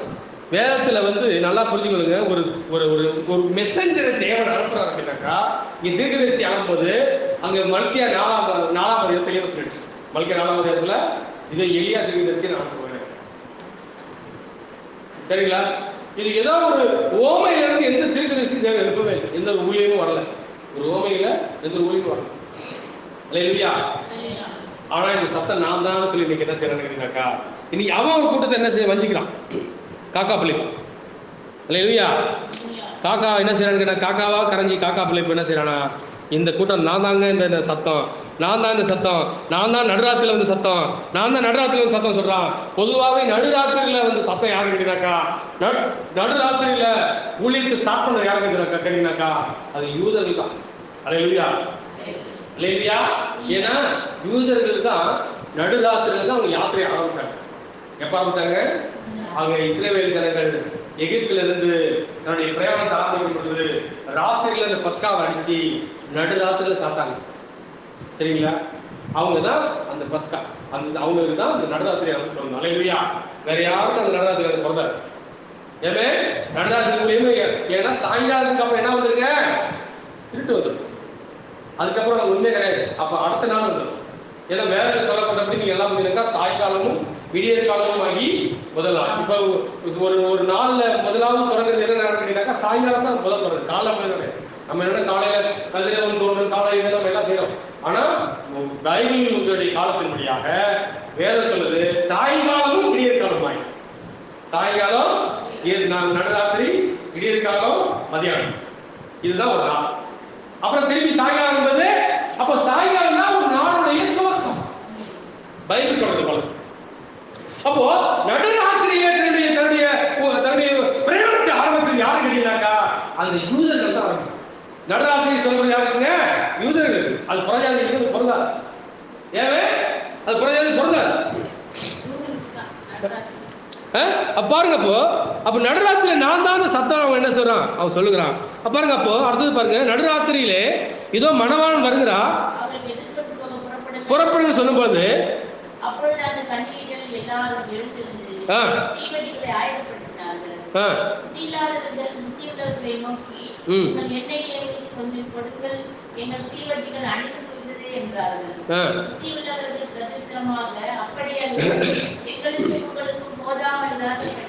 நீங்கள் விக்கிரகத்திற்கு போய் உங்களுக்காக வாங்கிக் கொள்ளுங்கள் என்றார்கள். அப்படியே அவர்கள் வாங்க போன போது மணவாளன் வந்துவிட்டார். ஆயத்தமாய் இருந்தவர்கள் அவரோட கூட கல்யாண வீட்டுக்குள்ளே பிரவேசித்தார்கள். கதவும் அடைக்கப்பட்டது. பாருங்க, இப்ப 10 கன்னிகளும் நவீன கால பிரசங்கங்களாக அவங்க என்ன செய்யறாங்க, உறங்கிட்டு இருக்காங்க. அப்ப நடுராத்திரியில ஒரு சத்தம் ஏற்படுது அப்படிங்கும் போது நல்லா புரிஞ்சுங்க. சரி, அந்த சத்தம் நம்முடைய செய்தி தான். அல்லேலூயா. நீங்க 1960க்கு மேல தீர்க்கதரிசி அந்த அந்த அந்த அந்த சத்தத்தை கொடுத்துட்டே வர, இதோ மணவாளன் வரா, என்ன செய்வீங்க, தீவட்டி ஆயத்தப்படுத்துன்னு சொல்லி அந்த 60க்கு மேல உள்ள செய்தி நீங்க நல்லா பாத்தீங்கன்னாக்கா, தீர்க்கதரிசி வார்த்தை இதோ மணவாளன் வரா, மணவாளன் வரா, மணவாளன் 63க்கு அப்புறம் அந்த சொல்லல. அல்லேலூயா. அது சொல்ல ஏமே.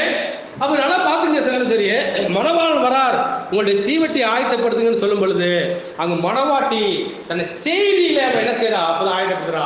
அப்பதான் சாபனத்துக்கும் இங்க இருக்கிற வேறுபாட பிரிக்க பாக்குறாங்க. அல்லேலூயா. ஏன்னா நீங்க தீர்க்கதரிசி வந்து பாத்தீங்கன்னாக்கா கிட்டத்தட்ட வந்து ஸ்தாபனத்துக்கு தான் நிறைய ஊழி செஞ்சேன் ஸ்டார்டிங்லாம். புரியுதா உங்களுக்கு? ஸ்தாபனத்தை நிறைய ஊழி செஞ்சேன். கிட்டத்தட்ட 55, 59 பாத்தீங்கன்னாக்கா அந்த அவங்களுடைய வியாபார சங்க குழுக்கு தான் போய் நிறைய ஊழி செஞ்சார். போய் ஏஜி சபையில போய் செஞ்சாரு. நிறைய மீட்டிங்லாம் அங்கே நடக்கிறார், சர்ச் ஆஃப் கார் மீட்டிங் நடத்துறாரு. அதுக்கப்புறமா தான் அவர் அந்த ஸ்தாபனத்தை விட்டு வெளில ரொம்ப அதிகமா பேசுவார். ஸ்தாபனத்துக்கு போகாத அளவுக்கு தேவை தடுக்கிறார். 60 கிட்ட நெருங்கலாம் போதுலாம் ஸ்தாபனத்தில் போறது. அப்போ அங்கேக்கு இங்கேக்கு ஒரு சத்தத்தை அவருக்கு தேவையான என்ன செய்யறாரு, தீர்க்கிறாரு. அல்லேலூயா. அப்போ இந்த காலம் வந்து எனக்கு சரியா தெரியல எனக்கு. அதாவது அதான் காலத்தை நான் தெரியல. ஆனால் அந்த தீர்க்கதரிசி முக்கால்வாசி அங்கே ஸ்தாபனம் தான் ஒரு அழைச்சிச்சு. ஸ்தாபன மக்கள் தான், ஸ்தாபன ஊழியக்காரர்கள் தான், ஸ்தாபன பில்டிங்கில் தான் அவர் அதிகமான மீட்டிங் நடத்துறாரு தீர்க்கதரிசி. அவருடைய ஹீலிங் மீட்டிங் முழுவதும், ஹீலிங் மினிஸ்ட்ரி முழுவதும் அங்கதான் நடக்கும். ஆனா ஒரு காலகட்டம் வந்ததுக்கு பிற்பாடு அவர் அந்த ஸ்தாபனம் கூட்டத்துக்கு போகல. எல்லாம் புரிஞ்சுங்களா? அப்ப இங்க அங்கிருந்து பிரிக்க ஆரம்பிச்சாங்க மக்கள். பிரிக்கிறாங்க பாத்தீங்களா? இதுதான் அந்த உறக்கத்துல இருந்து எழுப்புறது. நல்லா புரிஞ்சுங்களா? அந்த உறக்கத்துல இருக்கிற மக்களை வெளியே கொண்டு வரதான் இந்த விஷயம். அதான் செய்தி யாரும் செஞ்சுக்கிறாங்க, செய்தியா செஞ்சிச்சு. வாக்குதான் அந்த உறக்கத்துல உள்ள நவீன கால பிரசங்கத்துல இருக்கிற தூங்கி கொண்டு இருக்கிற அந்த மக்களை தட்டி எழுப்பி, இது உங்களுடைய செய்தி கிடையாது, இதுதான் உங்களுடைய செய்தி, இதுதான் நீதான் கழுகு, இது கோழி குஞ்சலை கூடுன்னு சொல்லி அது தன்னை வேறு பிடிச்சது அந்த காலமான. அப்ப அந்த மக்கள் பிரிஞ்சு வந்தாங்க வெளியில. அல்லேலூயா. அதுக்கு முன்னாடி பாத்தீங்கன்னா ஃபுல்லா ஒரு ஹீலிங் மினிஸ்ட்ரி செய்தியை எப்ப அடிக்க ஆரம்பிச்சாரோ நல்லா புரியுதாக்கா? 63 அப்புறம் அதிகமா 60ல இருந்து ஸ்டார்ட் பண்றாரு. ஆனா 63க்கு அப்புறம் அதிகமா செய்தியை தான் கொடுக்குறாரு. ஹீலிங் மினிஸ்ட்ரி அவர் கொஞ்சம் குறைச்சிட்டு செய்தியா பேசுறாரு. செய்தியை கொடுக்குற சரிக்கா அவங்க ஃபில்டர் பண்றாங்க. இப்போ அந்த ஃபில்டர் பண்ணி ஸ்தாபனத்துல இருந்து மக்கள் வெளியே வரதான் என்ன நடக்குதுங்க? செய்திக்குன்னு ஒரு கூட்டம் அப்பதான் எழுப்பாங்க. அல்லேலூயா. அதுதான் பிரிக்கிற ஒரு காரியமா. 10 கனிகள் எது, 10 கனிகள் 5 கனிகள் யாரு, புத்தியுள்ள கனி எது, புத்தி இல்லாத கனி எதுங்கிறத அந்த பிரிக்கிற ஒரு நேரமா இருந்துச்சு.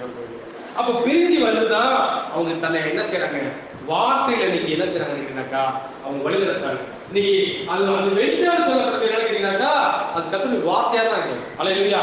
அது தீவிடிக்கிறது எதுங்க? கர்த்தருடைய வாக்கு தான். யோவான் 119 அது பாக்குறோம். 119 15 நீங்க படிச்சு பாருங்க. 105 119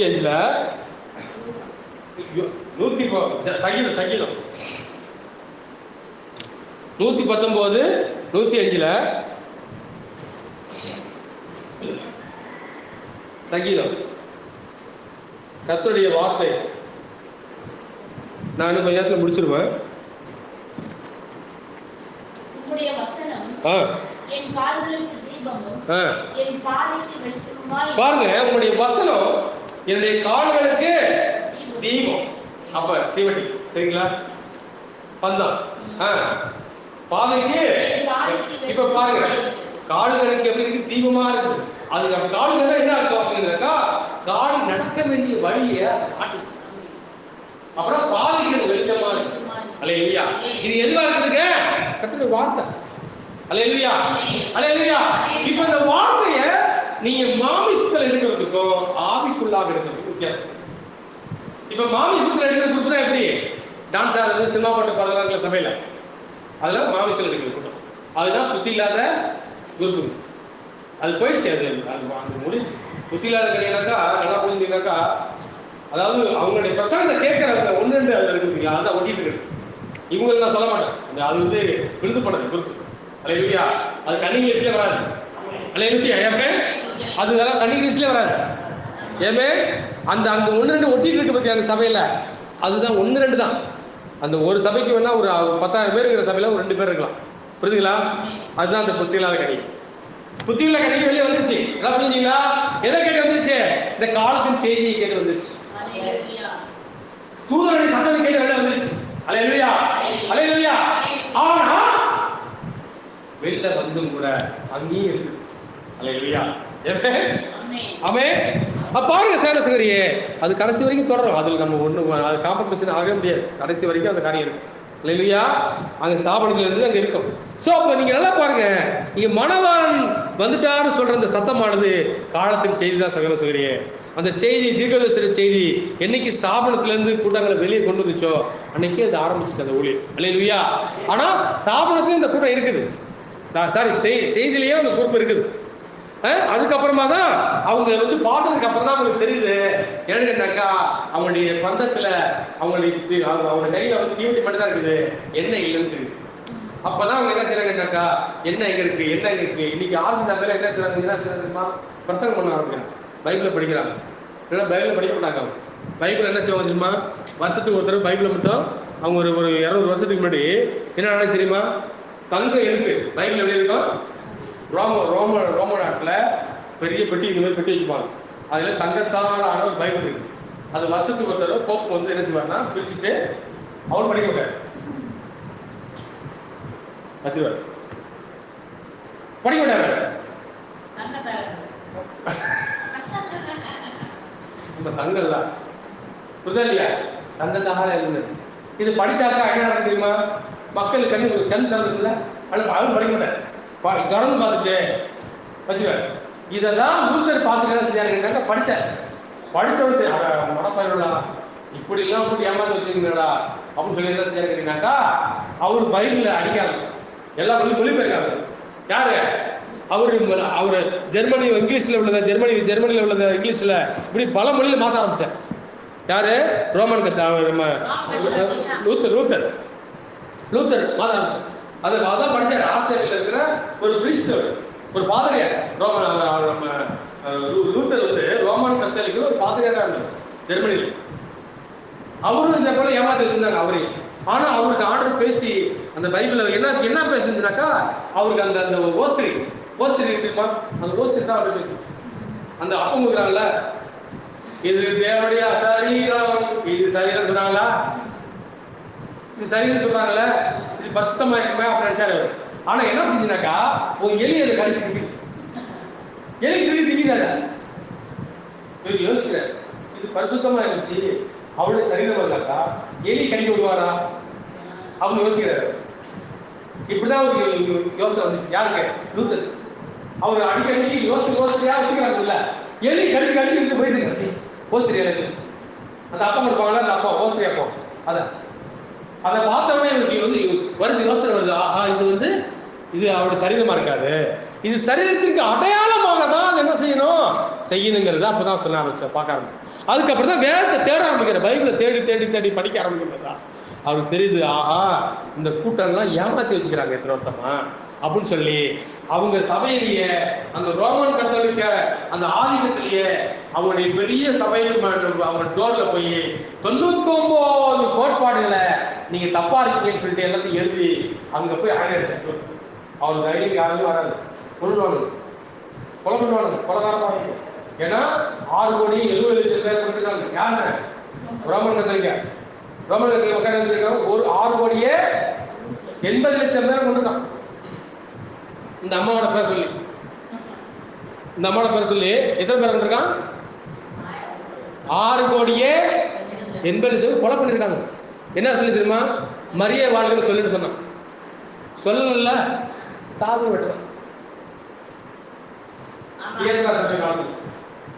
அவ்வளவு கொலகார பாவீங்க. இன்னைக்கு அந்த சபையில வந்து பண்ணி அடிக்கிறான், சோறு போயிடாது புரிதா இல்லையா? அங்க பெல்லடிக்கும் போது நல்லா இருக்கும். மரியவா சிஸ்டம் மரியவா நல்லா தான் இருக்கு பாக்குறதுக்கு. இதெல்லாம் படிச்சதுக்கு அப்புறம் தான் தெரியும். எனக்கு தெரியாது, நாளை இந்துல இருந்து வந்து நினைச்சேன். அதுக்கப்புறம் தான் தெரியுது 6,80,00,000 பேர் கொண்டிருக்காண்டா. எம்மா, அவங்க இருக்கிற சாம்ராஜ்ய தலைவர் ரோம வந்து ஆட்சி செஞ்சாங்க, இரும்பு ஆட்சி செஞ்சாங்கயா. அப்ப சாகடிச்சதை விட அதுக்கப்புறமா அவங்க ஆன்மீகம் பாதி களிமண் பாதி இரும்பு வச்சு அப்ப அதிகமா சாகடிச்சு. புரியுதுங்களா? அப்ப சாவடிச்சது அதுக்கப்புறம் அதிகமா சாவடிச்சான். அப்ப எப்படிப்பட்ட ஒரு காரியம் இருக்கு. சோ அப்ப நல்லா புரிஞ்சுக்கொள்ளுங்க சகோதர சகோதரியே, வார்த்தை எங்கேயுமே என்ன செய்யாது, நம்மள தவறாக வழி நடத்தாது. அல்லேலூயா, அல்லேலூயா. அப்ப இந்த புத்தி உள்ள கன்னிகைகள் புத்தி இல்லாத கன்னிகைகளுடைய வேறுபாடுகளை செய்தி வந்து கொண்டு வந்து அந்த மக்களை வந்து வேறுபடுத்து அவங்க அப்பதான் பாக்குறாங்க. ஐயோ, தீவட்டி மட்டும் தான் இருக்கு, தீவட்டி தெரியாம இருக்கிறாங்க. நம்ம தீவட்டி தெரியாம இருக்கிற வேஸ்டா சொல்லுவாங்களா? தீவட்டி தெரியாது சொல்லுவாங்களா? அதுமாதிரி தீவட்டி தெரியாம இருக்காங்க தவிர எனக்கு என்ன இல்லையே அப்படின்னு சொல்லிட்டு அவங்க யோசிக்க ஆரம்பிச்சு அதுக்கப்புறமா தான் பாக்குறாங்க, எங்களுக்கு என்ன வேணுங்க ஐயா, எங்கள்கிட்ட உள்ள என்ன ஓட கொடுத்து நான் என்ன பண்ணுவேன், என்கிட்ட உள்ள என்ன ஓட கொடுத்து நான் என்ன பண்றது, அதனால விற்கிறவங்களுக்கு வாங்கிக்கணும். அப்ப எங்க ஆரம்பிச்சாங்க? ஆக்சிஜன் விற்க ஆரம்பிச்சாங்க. எதை? பரிசுத்தா விற்க ஆரம்பிச்சாங்க. தெரியுமா? பரிசுத்தா விற்கிறதுக்கு ஒரு காசு டோக்கன் கொடுக்கணும். தெரியுதா இல்லையா? விற்க ஆரம்பிச்சாங்க இல்லையா? எவ்வளவு அழகா வார்த்தை புரிஞ்சுருப்பாங்க. விற்க ஆரம்பிச்சா பரிசுத்தாவியா, பரிசுத்தாவி பண்ணுங்க அப்படின்னா அதுக்கு ஒரு அவங்க முழு காசு கொடுக்கணும். காசு கொடுத்தாலும் பரிசுத்தா இருப்பாரு சொன்னா அதுக்கு ஒரு அமௌண்ட் கொடுக்கணும். வீட்டுல பூஜை இருக்குமா அதுக்கு ஒரு அமௌண்ட், சாவு அதுக்கு ஒரு காசு, எல்லாத்துக்கும் நீங்க டோக்கன் போட்டு காசு கொடுக்கணும்னாக்கா அவங்க வந்து செய்யணும். அப்ப எல்லாம் விற்க ஆரம்பிச்சாங்க. எங்க வந்துச்சு பாரு, இவன் மட்டும் செய்யல, அதுக்கப்புறம் அந்த சிஎஸ்சி செஞ்சான், டிஎல்சி செஞ்சான், எல்லாம் செய்ய ஆரம்பிச்சான். எல்லாரும் செஞ்ச ஆரம்பிச்சான். பெண்டிகாஸ்டுக்காரங்க செய்ய ஆரம்பிச்சாங்க. என்ன தெரியுமா? 2 பாசம் பேசிட்டு போறாங்க பஸ்ல, பிரதர் நல்லா பாத்துக்க, ஒரு வீட்டுல நான் போறேன், அங்க பீஸ் இருக்கு நான் சொல்ல போறேன், நான் போய் ஜாப் பண்ணிட்டு உங்க வீட்டுல ஸ்டூடியோ வச்சிருக்கேன்னு சொல்ல போறேன். அது நீங்க எடுக்கிற மேல வந்து 600 ரூபாய் வியூ வரும். அது உனக்கு முன்னாடி எனக்கு முன்னாடி எப்படி எதை ஒருத்தன் வைக்கிறான், ஒருத்தன் எடுக்கிறான்.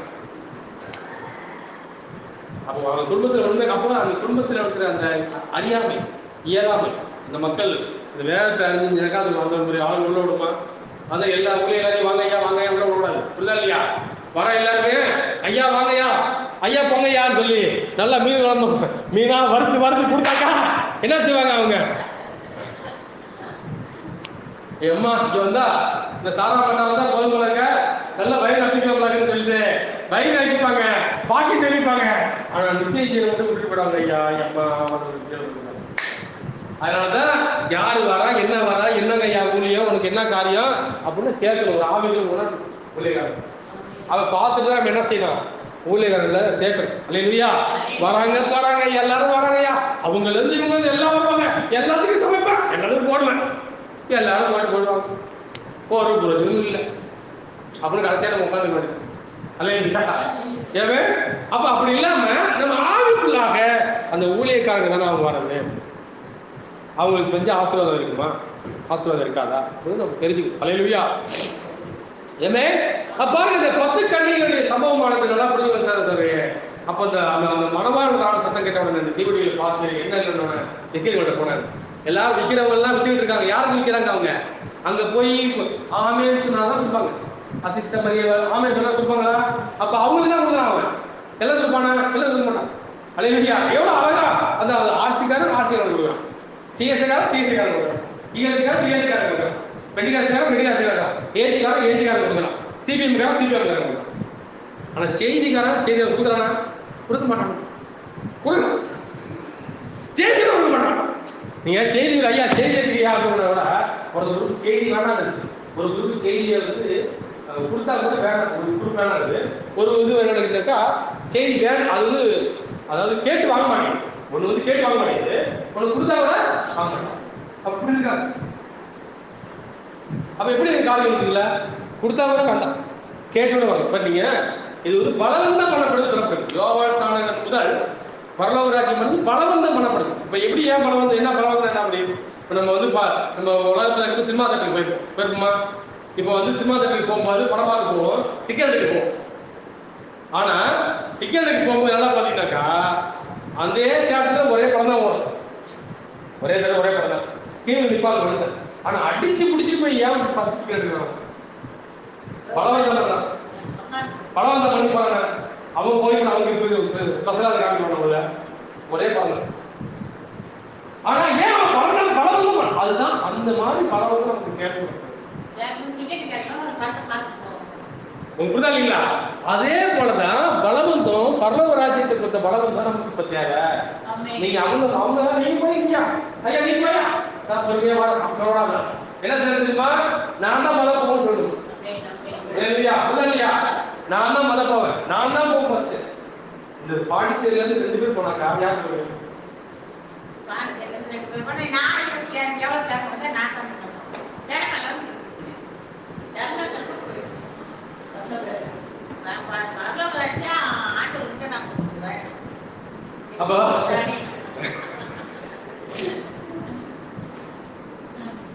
அப்ப பாருங்க, பரலோக ராஜ்யம் அது போலதான் இருக்கு. இன்னைக்கு பலவந்தம் பண்ணப்படுது. பலவந்தமா யாரு முன்னாடி எடுத்துக்கிறாங்களோ, போய் பிடிச்சுக்கிறாங்களோ, இந்த சேரை வச்சுக்கிறாங்களோ, அவங்களுக்கு தான் அது. அப்படிதான் தேவை செய்யறாங்க. நீ அதுக்காக ஐயா நீ போய் இல்லையா நான் கீழே உட்காந்துக்கிறேன் ஐயா சொல்ல முடியாது. பலவந்தமா எடுத்துக்கணும் பரலோக ராஜ்யத்தை பொறுத்து, புரியுதுங்களா? மற்றபடி சோறு போடுறது அதெல்லாம் பிரச்சனை கிடையாது. ஆனா பரலோக ராஜ்யத்தை குறித்த காரியமானது பலவந்தமாக நீங்க நான் தான் போவேன்னு சொல்லணும். ஒருத்தங்க மட்டும் பாண்டிச்சேரியில இருந்து ஒருத்தங்க மட்டும் யார் போவா? நான் தான் போவேன்னு சொல்லணும் தைரியமா, நான் தான் போவேன்னு சொல்லணும் அப்படி சொல்லணும். அதுதான் பலவந்தமா கேட்கணும். அல்லேலூயா அல்லேலூயா. வேலூர்ல இருந்து 2 பேர் தான் போறோம், நான் தான் போவேன். அல்லேலூயா. அப்படிதான் சொல்லணும். அல்லேலூயா. அதுதான் தேவை. அப்போ அங்க பாருங்க, மனுஷகுமாரனுடைய வருகையை அந்த நாளிகை யாரும் அறியாதபடினாலே எப்பொழுதும் விழித்திருங்கன்னு சொல்லிட்டாங்க. எப்பொழுதும் எப்படி இருக்கணும்? விழித்திருக்கணும். எப்போதும் எதுக்கு விழித்திருக்கிறது தெரியுமா? எப்போதும் கண்ணு விழிச்சுட்டா இருக்கிறதா? அது கிடையாது.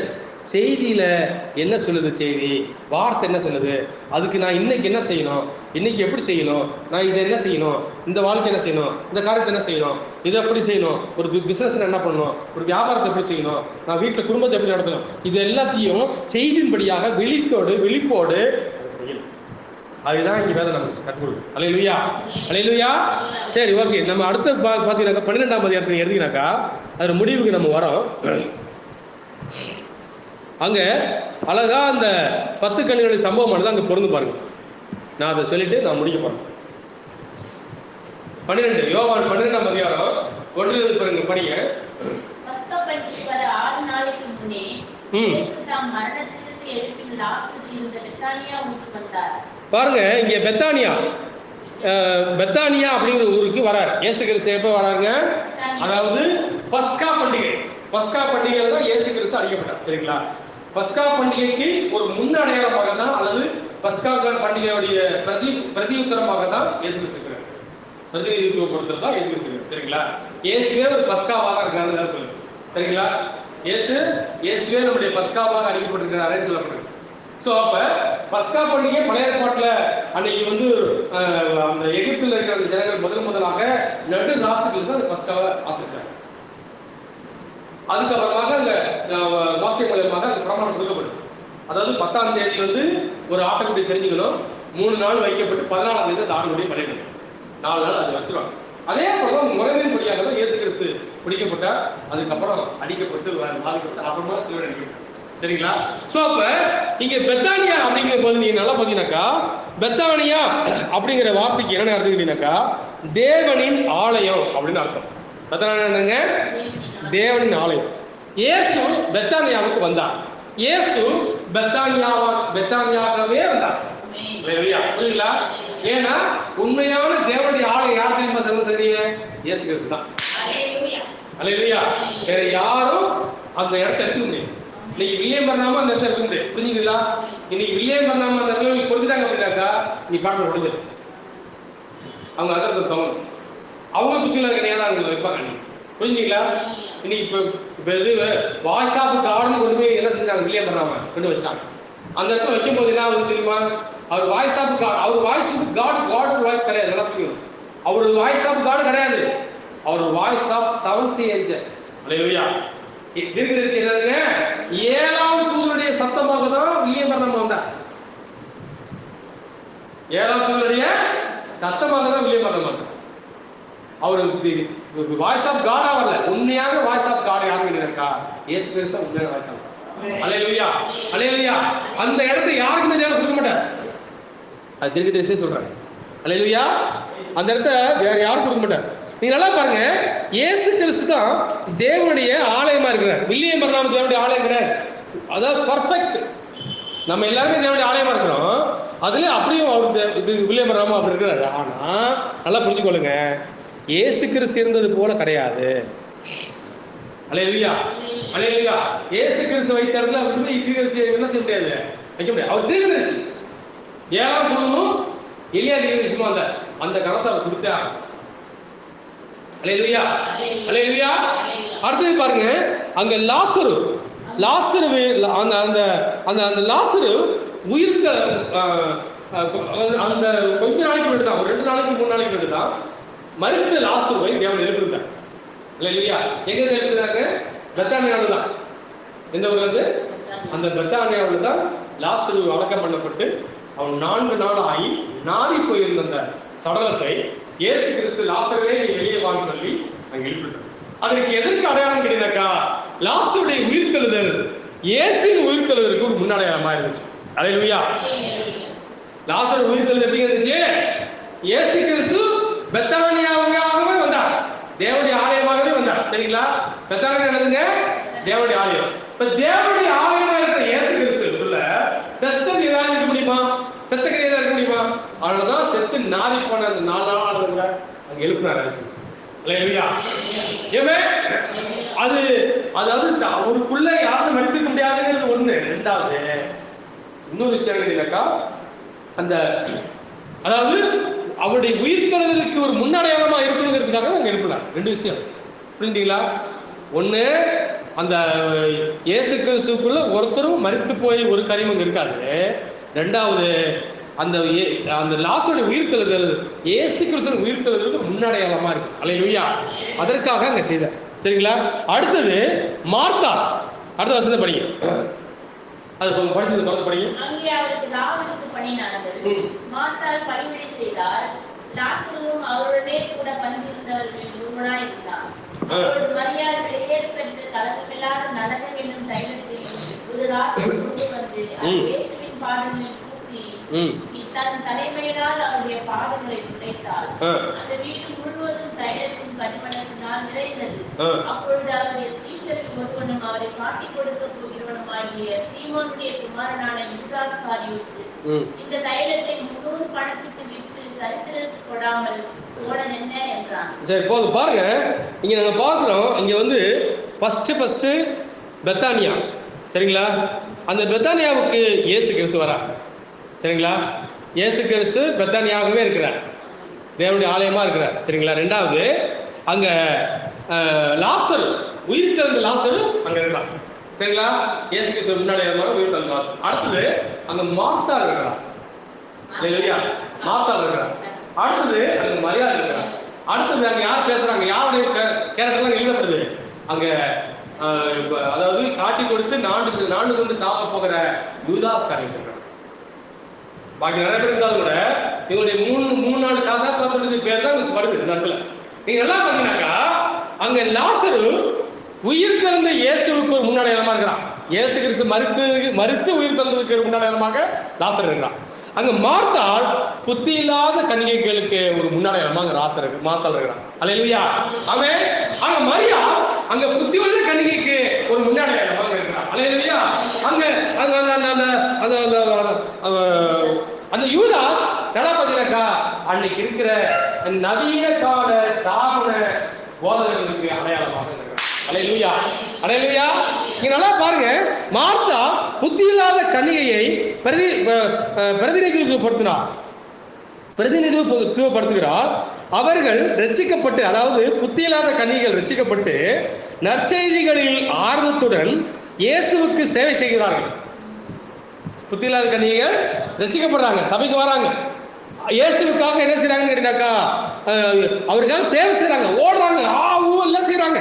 ஆனால் வேதத்தின் ஆழமான ரகசியங்களை குறித்து அவர்களுக்கு எதுவும் புரிவதில்லை. அல்லேலூயா. அல்லேலூயா. எதுவும் புரியுது கிடையாது. சில பேர் நல்லா பார்த்துங்க, மார்த்தால போய் நல்லா ஓடி எல்லாம் செய்வாங்க. ஆனா ஆர்டர் காரியம் மட்டும் வந்து நமக்கு போகணும், ஒண்ணுமே தெரியாது. அங்க வல்பாதான். அல்லேலூயா. நீங்க நிறைய அவங்க என்ன செய்யறாங்கன்னாக்கா அந்த மார்த்தாள் குரூப்ல தான் கொண்டு வைக்க முடியும். அல்லேலூயா. ஏமே. அடுத்தது இங்க பாருங்க, மரியா புத்தியுள்ள கன்னிகையை பிரதிநிதித்துவப்படுத்துகிறார். அவள் அதிகம் வேலை செய்வதாக தெரியவில்லை, ஆனால் அவள் கர்த்தரின் வார்த்தையான இயேசுவின் வார்த்தையை கேட்டுக்கொண்டிருக்கிறாள். அல்லேலூயா. அத புரியுதுங்களா? அவ வாய்ஸ் ஆஃப் காட் அவ கேட்டுக்கிறாள். கர்த்தருடைய வார்த்தையை அவ கேட்டுக்கிறாள். கர்த்தருடைய வார்த்தை தான் இயேசு கிறிஸ்து. கர்த்தருடைய வார்த்தையை தான் அவ கேட்டுக்கிறாள். இதுக்கு முன்னாடி ஒரு சம்பவம் நடக்கும்போது கூட மார்த்தாள் வந்து என்ன சொல்லிட்டாக்கா, மார்த்தாள் மரியாதை இருக்கும் பொழுது மார்த்தாள் ஓடி சமைக்கிற இந்த மரியாதை எங்கேயும் போகல. இயேசு பாதம் வந்த ஐயா இதுக்கு என்னையா காரியம், ஐயா இதுக்கு என்னையா காரியம், ஐயா இதுக்கு என்னையா காரியம் எல்லாம் கேட்கிறா.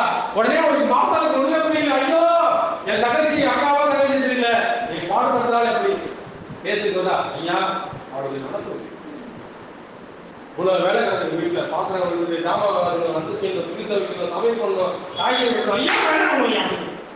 அப்ப சொல்றாரு, மாத்தாலே நீ அநேக காரியங்களை குறித்து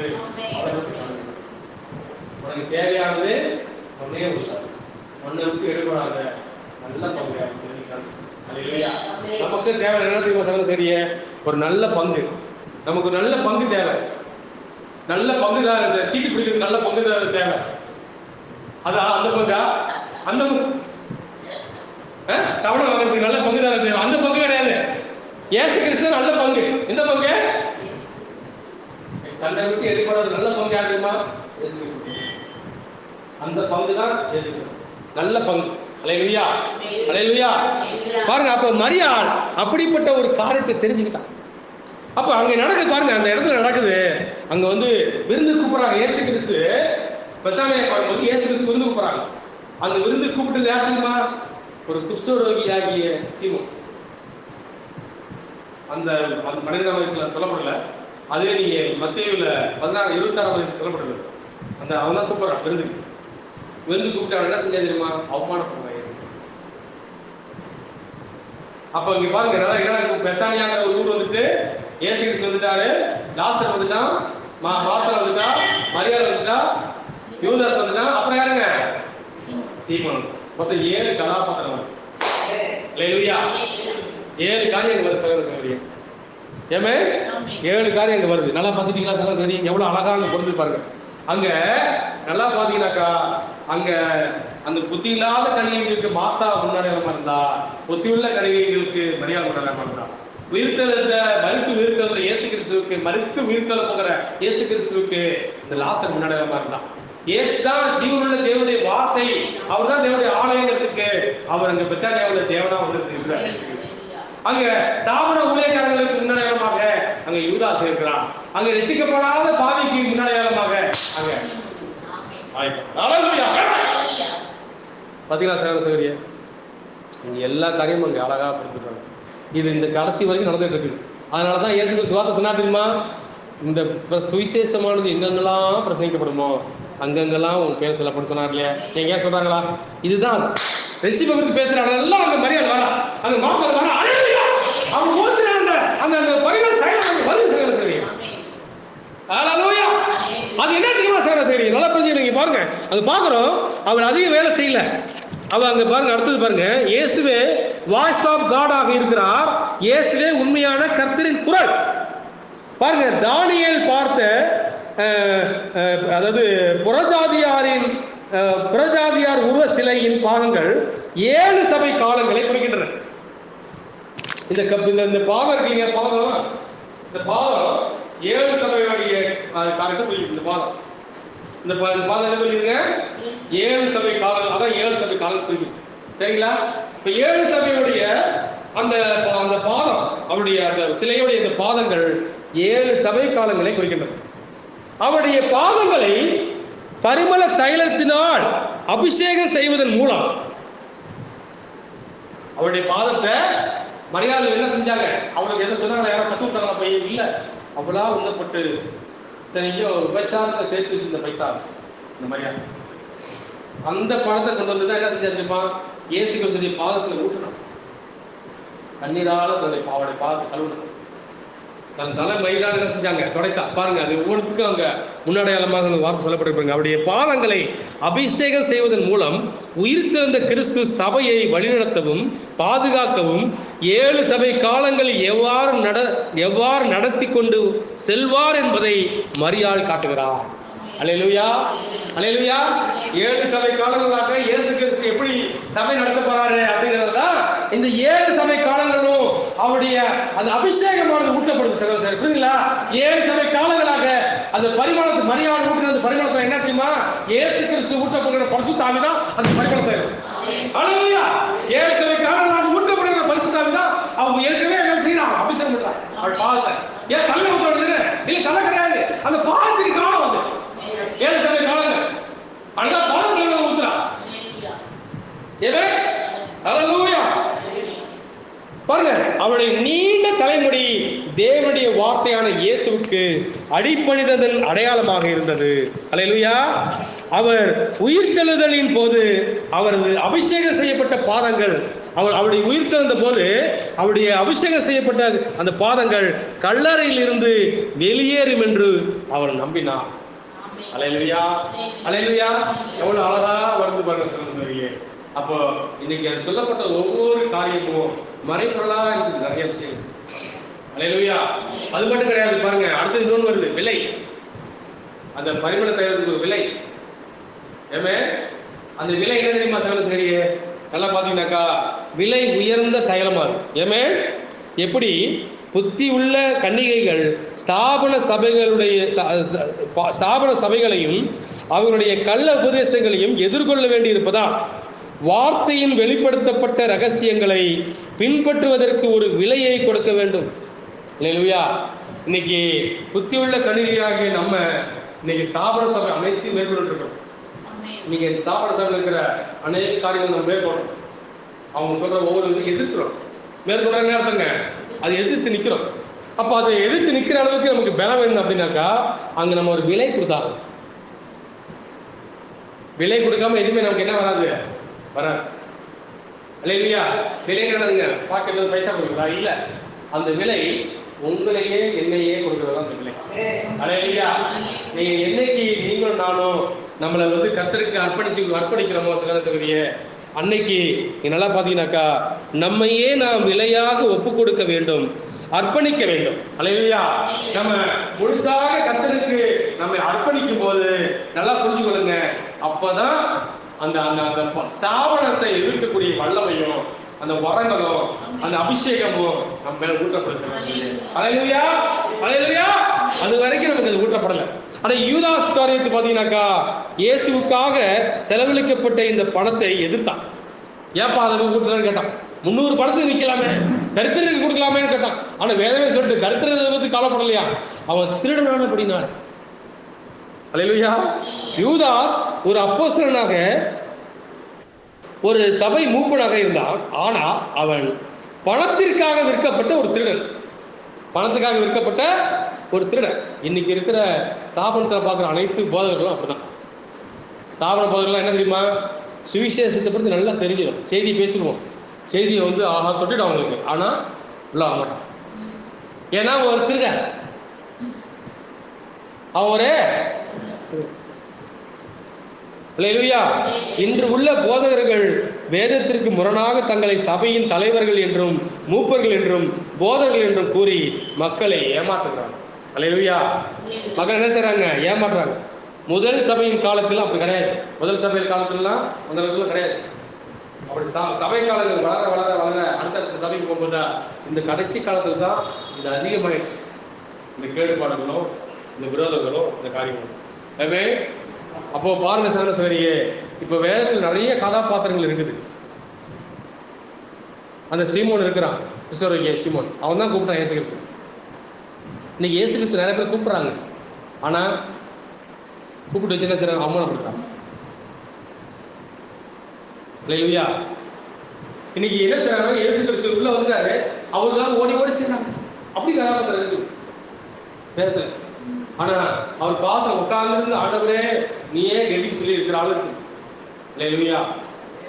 ஏமே இப்போ பாருங்க, வார்த்தையை கேட்டு வார்த்தையோட இருந்து வார்த்தையோட தங்கியிருந்து வார்த்தையோட சாப்பிட்டு வார்த்தையோட எல்லாம் செஞ்சு கூட அந்த ஸ்தாபனத்துக்காக ஊழிய செஞ்சவங்களும் இருக்காங்க, ஸ்தாபனத்துக்காக ஊழிய செய்யறவங்களும் இருக்காங்க. அப்ப நம்ம எந்த இடத்துல இருக்கிறோம் சொல்லுங்க? அல்லேலூயா. ஏமே நம்ம எந்த இடத்துல இருக்கிறோம்? நம்ம நிதானிக்கக்கூடிய இடத்துல இருக்கிறோம்.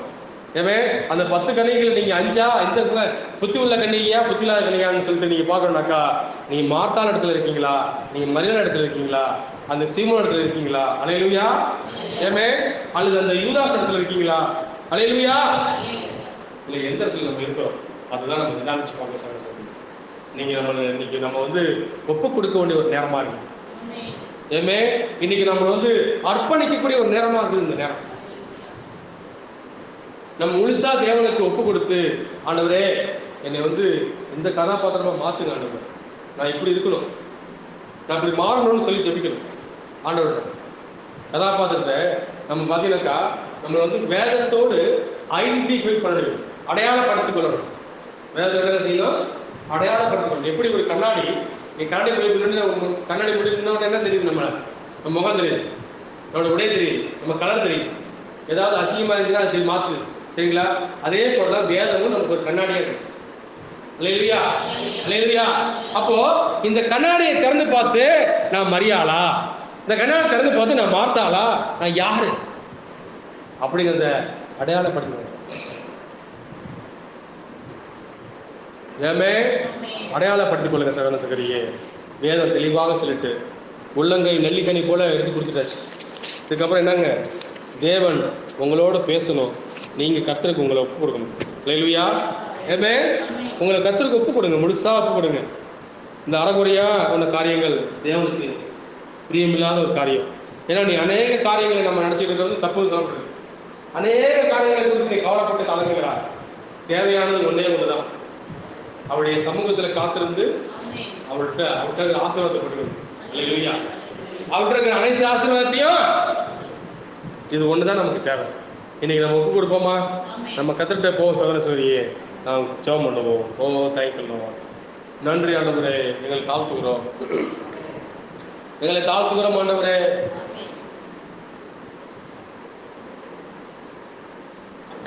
எங்களை ஒப்பு கொடுக்கிறோம் பிதாவே. பரிசுத்த ஆவியானவரே எங்களை நடத்தும் பிதாவே, எங்களை பரிசுத்தப்படுத்தும்.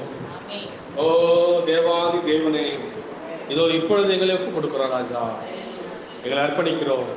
இனி ஒரு நாள் எங்களை ஒப்பு கொடுக்கறதுக்கு, எங்களை அர்ப்பணிக்கிறதுக்கு இனி ஒரு நாள் கிடைக்குமான்னு எங்களுக்கு தெரியாது ஆண்டவரே. ஓ எங்களுக்கு ஒரு வேலை தகப்பனே ராஜா, எங்களை கண்ணோக்கி பாரும். ஓ எங்களை கண்ணோக்கி பாரும் தேவனே, எங்களை ஒப்பு கொடுக்கிறோம். நீர் எங்களை ஏற்றுக்கொள்ளும் எங்கள் தேவனே. நீர் எங்களோடு பேசும், நீர் எங்களோடு இடைப்படும். எங்களை அர்ப்பணிக்கிறோம். நாங்கள் ஒன்றுமில்லை தகப்பனே, எங்களுடைய சுய சித்தத்தை எடுத்து போடும் ஆண்டவரே. ஓ எங்கள் சுய புத்தியில நாங்கள் சாயாமல் நாங்கள் உண்மை சார்ந்திருக்கும்படி எங்களுக்கு உதவி செய்யும். ஓ எங்கள் தேவனே, நாங்கள் உண்மை சார்ந்திருக்கும்படி எங்களுக்கு உதவி செய்யும். நாங்கள் உண்மையே சார்ந்திருக்கும்படி எங்களுக்கு உதவி செய்யும். ஓ glory to God. எங்கள் தேவனே, நாங்கள் உண்மை சார்ந்திருக்கும்படி எங்களுக்கு உதவி செய்யும். எங்கள் சுய புத்தி எடுத்து போடும் ஆண்டவரே. இனி எங்களுக்கு சுயம் வேண்டாம், சுயம் சாகட்டும், சுயம் சாகட்டும் ஆண்டவரே. நீர் எங்களிடத்துல என்ன சொல்றீரோ அதை செய்ய இப்பொழுது எங்களை ஒப்பு கொடுக்கிறோம். நீர் பேசும், நீர் பேசும், நீர் பேசும். நாங்கள் யாரிடத்தில் போவோம் ஆண்டவரே? எங்களுக்கு யார் உண்டு நாதா? எங்களுக்கு யார் உண்டு நாதா? எங்கள் தேவனே, எங்களுக்கு யார் உண்டு? ஓ எங்கள் தேவனே, எங்களுக்கு யார் உண்டு? நாங்கள் யாரிடத்தில் போவோம்? எங்கள் தேவனே, நாங்கள் யாரிடத்தில் போவோம்? எங்களுக்கு யார் உண்டு? நீர் அல்லவோ நித்திய சிவ வார்த்தையா இருக்கிறீர். எங்களை ஒப்பு கொடுக்கிறோம் தேவா, எங்களை அர்ப்பணிக்கிறோம் தேவா. ஓ எங்கள் தேவனே, எங்கள் சுயத்தை ஆண்டவரே எடுத்து போடும். ஓ கர்த்தாவே, ஸ்தோத்திரமானவரே, ஸ்தோத்திரமானவரே, அர்ப்பணிக்கிறோம், ஒப்பு கொடுக்கிறோம் ஆண்டவரே. ஓ தேங்க்யூ. உகந்த காணிக்கையா ஒப்பு கொடுத்தேனையா. உகந்த காணிக்கையா ஒப்பு கொடுத்தேனையா. சுகந்த வாசனையா நுகர்ந்து மகிழுமையா. சுகந்த வாசனையா நுகர்ந்து மகிழுமையா. தகப்பனே உம் பீடத்தில்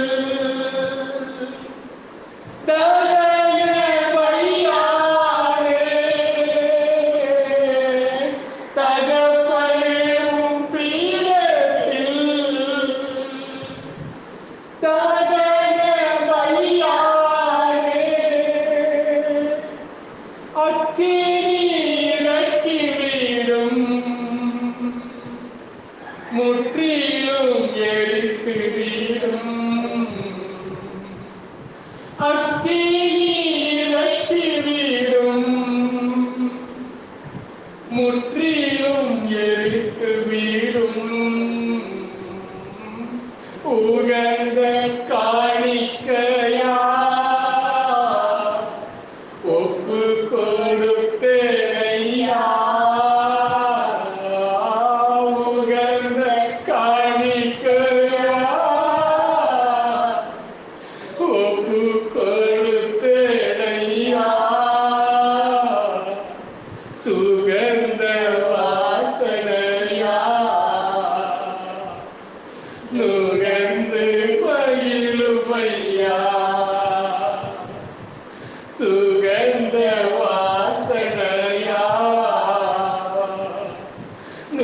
உகந்து மகிழும் ஐயா. வேண்டாத பலவீனங்கள் ஆண்டவா உன் வைக்கின்றேன். வேண்டாத பலவீனங்கள் ஆண்டவா உன் வைக்கின்றேன். மீண்டும் காலை தூக்காமல் மாண்டு மடியட்டுமே.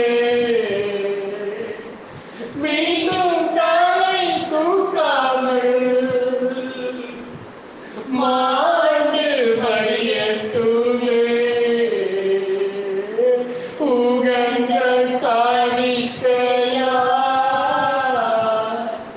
ஒப்பு கொடுத்தேனையா. உகந்த காணிக்கையா ஒப்பு கொடுத்தேனையா. சுகந்த வாசனையா நுகர்ந்து மகிழும் ஐயா. சுகந்த வாசனையா நுகர்ந்து மகிழும் ஐயா. கண்கள் தூய்மையாக்கும் கர்த்தாவை பார்க்கணும். என் கண்கள் தூய்மையாக்கும் கர்த்தாவை பார்க்கணும். காதுகள் திறந்தருளும் கர்த்தரும் குரல் கேட்கணும். என் காதுகள் திறந்தருளும் கர்த்தரும் குரல் கேட்கணும். உகந்த காணிக்கையா ஒப்பு கொடுத்தேனையா. உகந்த காணிக்கையா ஒப்பு கொடுத்தேனையா. சுகந்த வாசனையா நுகர்ந்து மகிழுமையா. சுகந்த வாசனையா நுகர்ந்து மகிழுமையா. ஆமென். ஆண்டவரே, இதோ எங்களை ஒப்பு கொடுக்கிறோம். எங்களை ஒப்பு கொடுக்கிறோம். எங்களை அர்ப்பணிக்கிறோம். எங்களுடைய சுய புத்தியில நாங்கள் சாயாமல் எங்களுடைய சுய விருப்பம் இல்லை கர்த்தாவே. அது எங்களுக்கு வேண்டாம். எங்கள் தேவனே, நீர் பேசும். நீர் எங்களோடு பேசும் ஆண்டவரே. எங்கள் தகப்பனே, நீர் எங்களோடு பேசும். நீர் எங்களோடு இணைப்படும் ஆண்டவரே. நீர் எங்களோடு இணைப்படும். எங்களை ஒப்பு கொடுக்கிறோம். நாங்களாக எதுவும் முயற்சி பண்ணாமல் எதுவும் முடிவெடுக்காமல்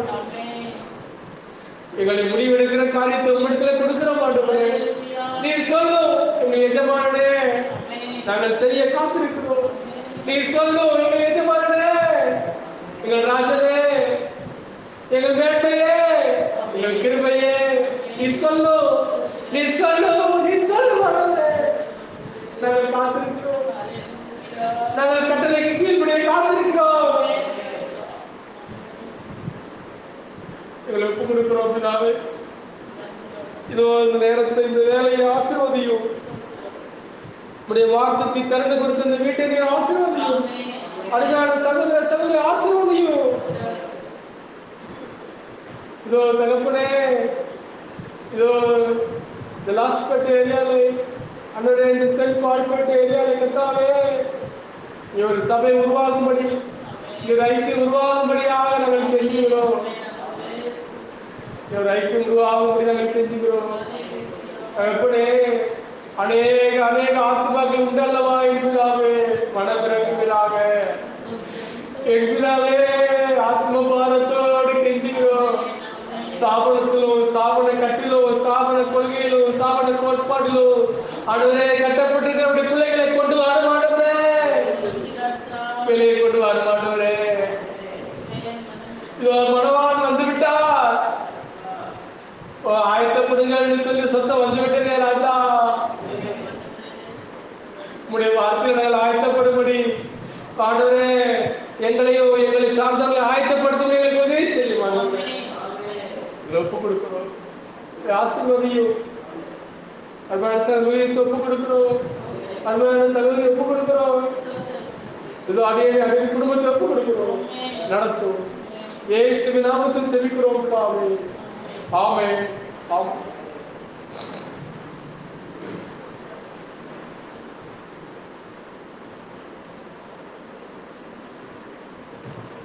இயேசு கிறிஸ்து மாறாதவரே,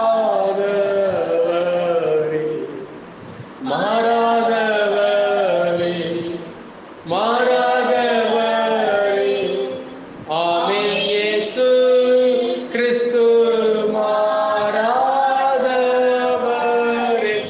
நித்திய நித்தியமா.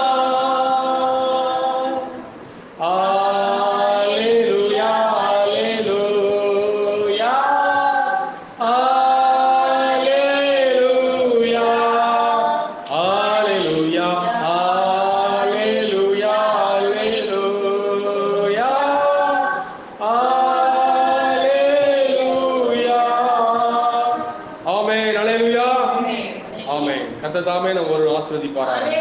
நாம் யாவரும் கிறிஸ்து நாமத்திலே வாழ்த்து சொல்லுவோம். ஆமென்.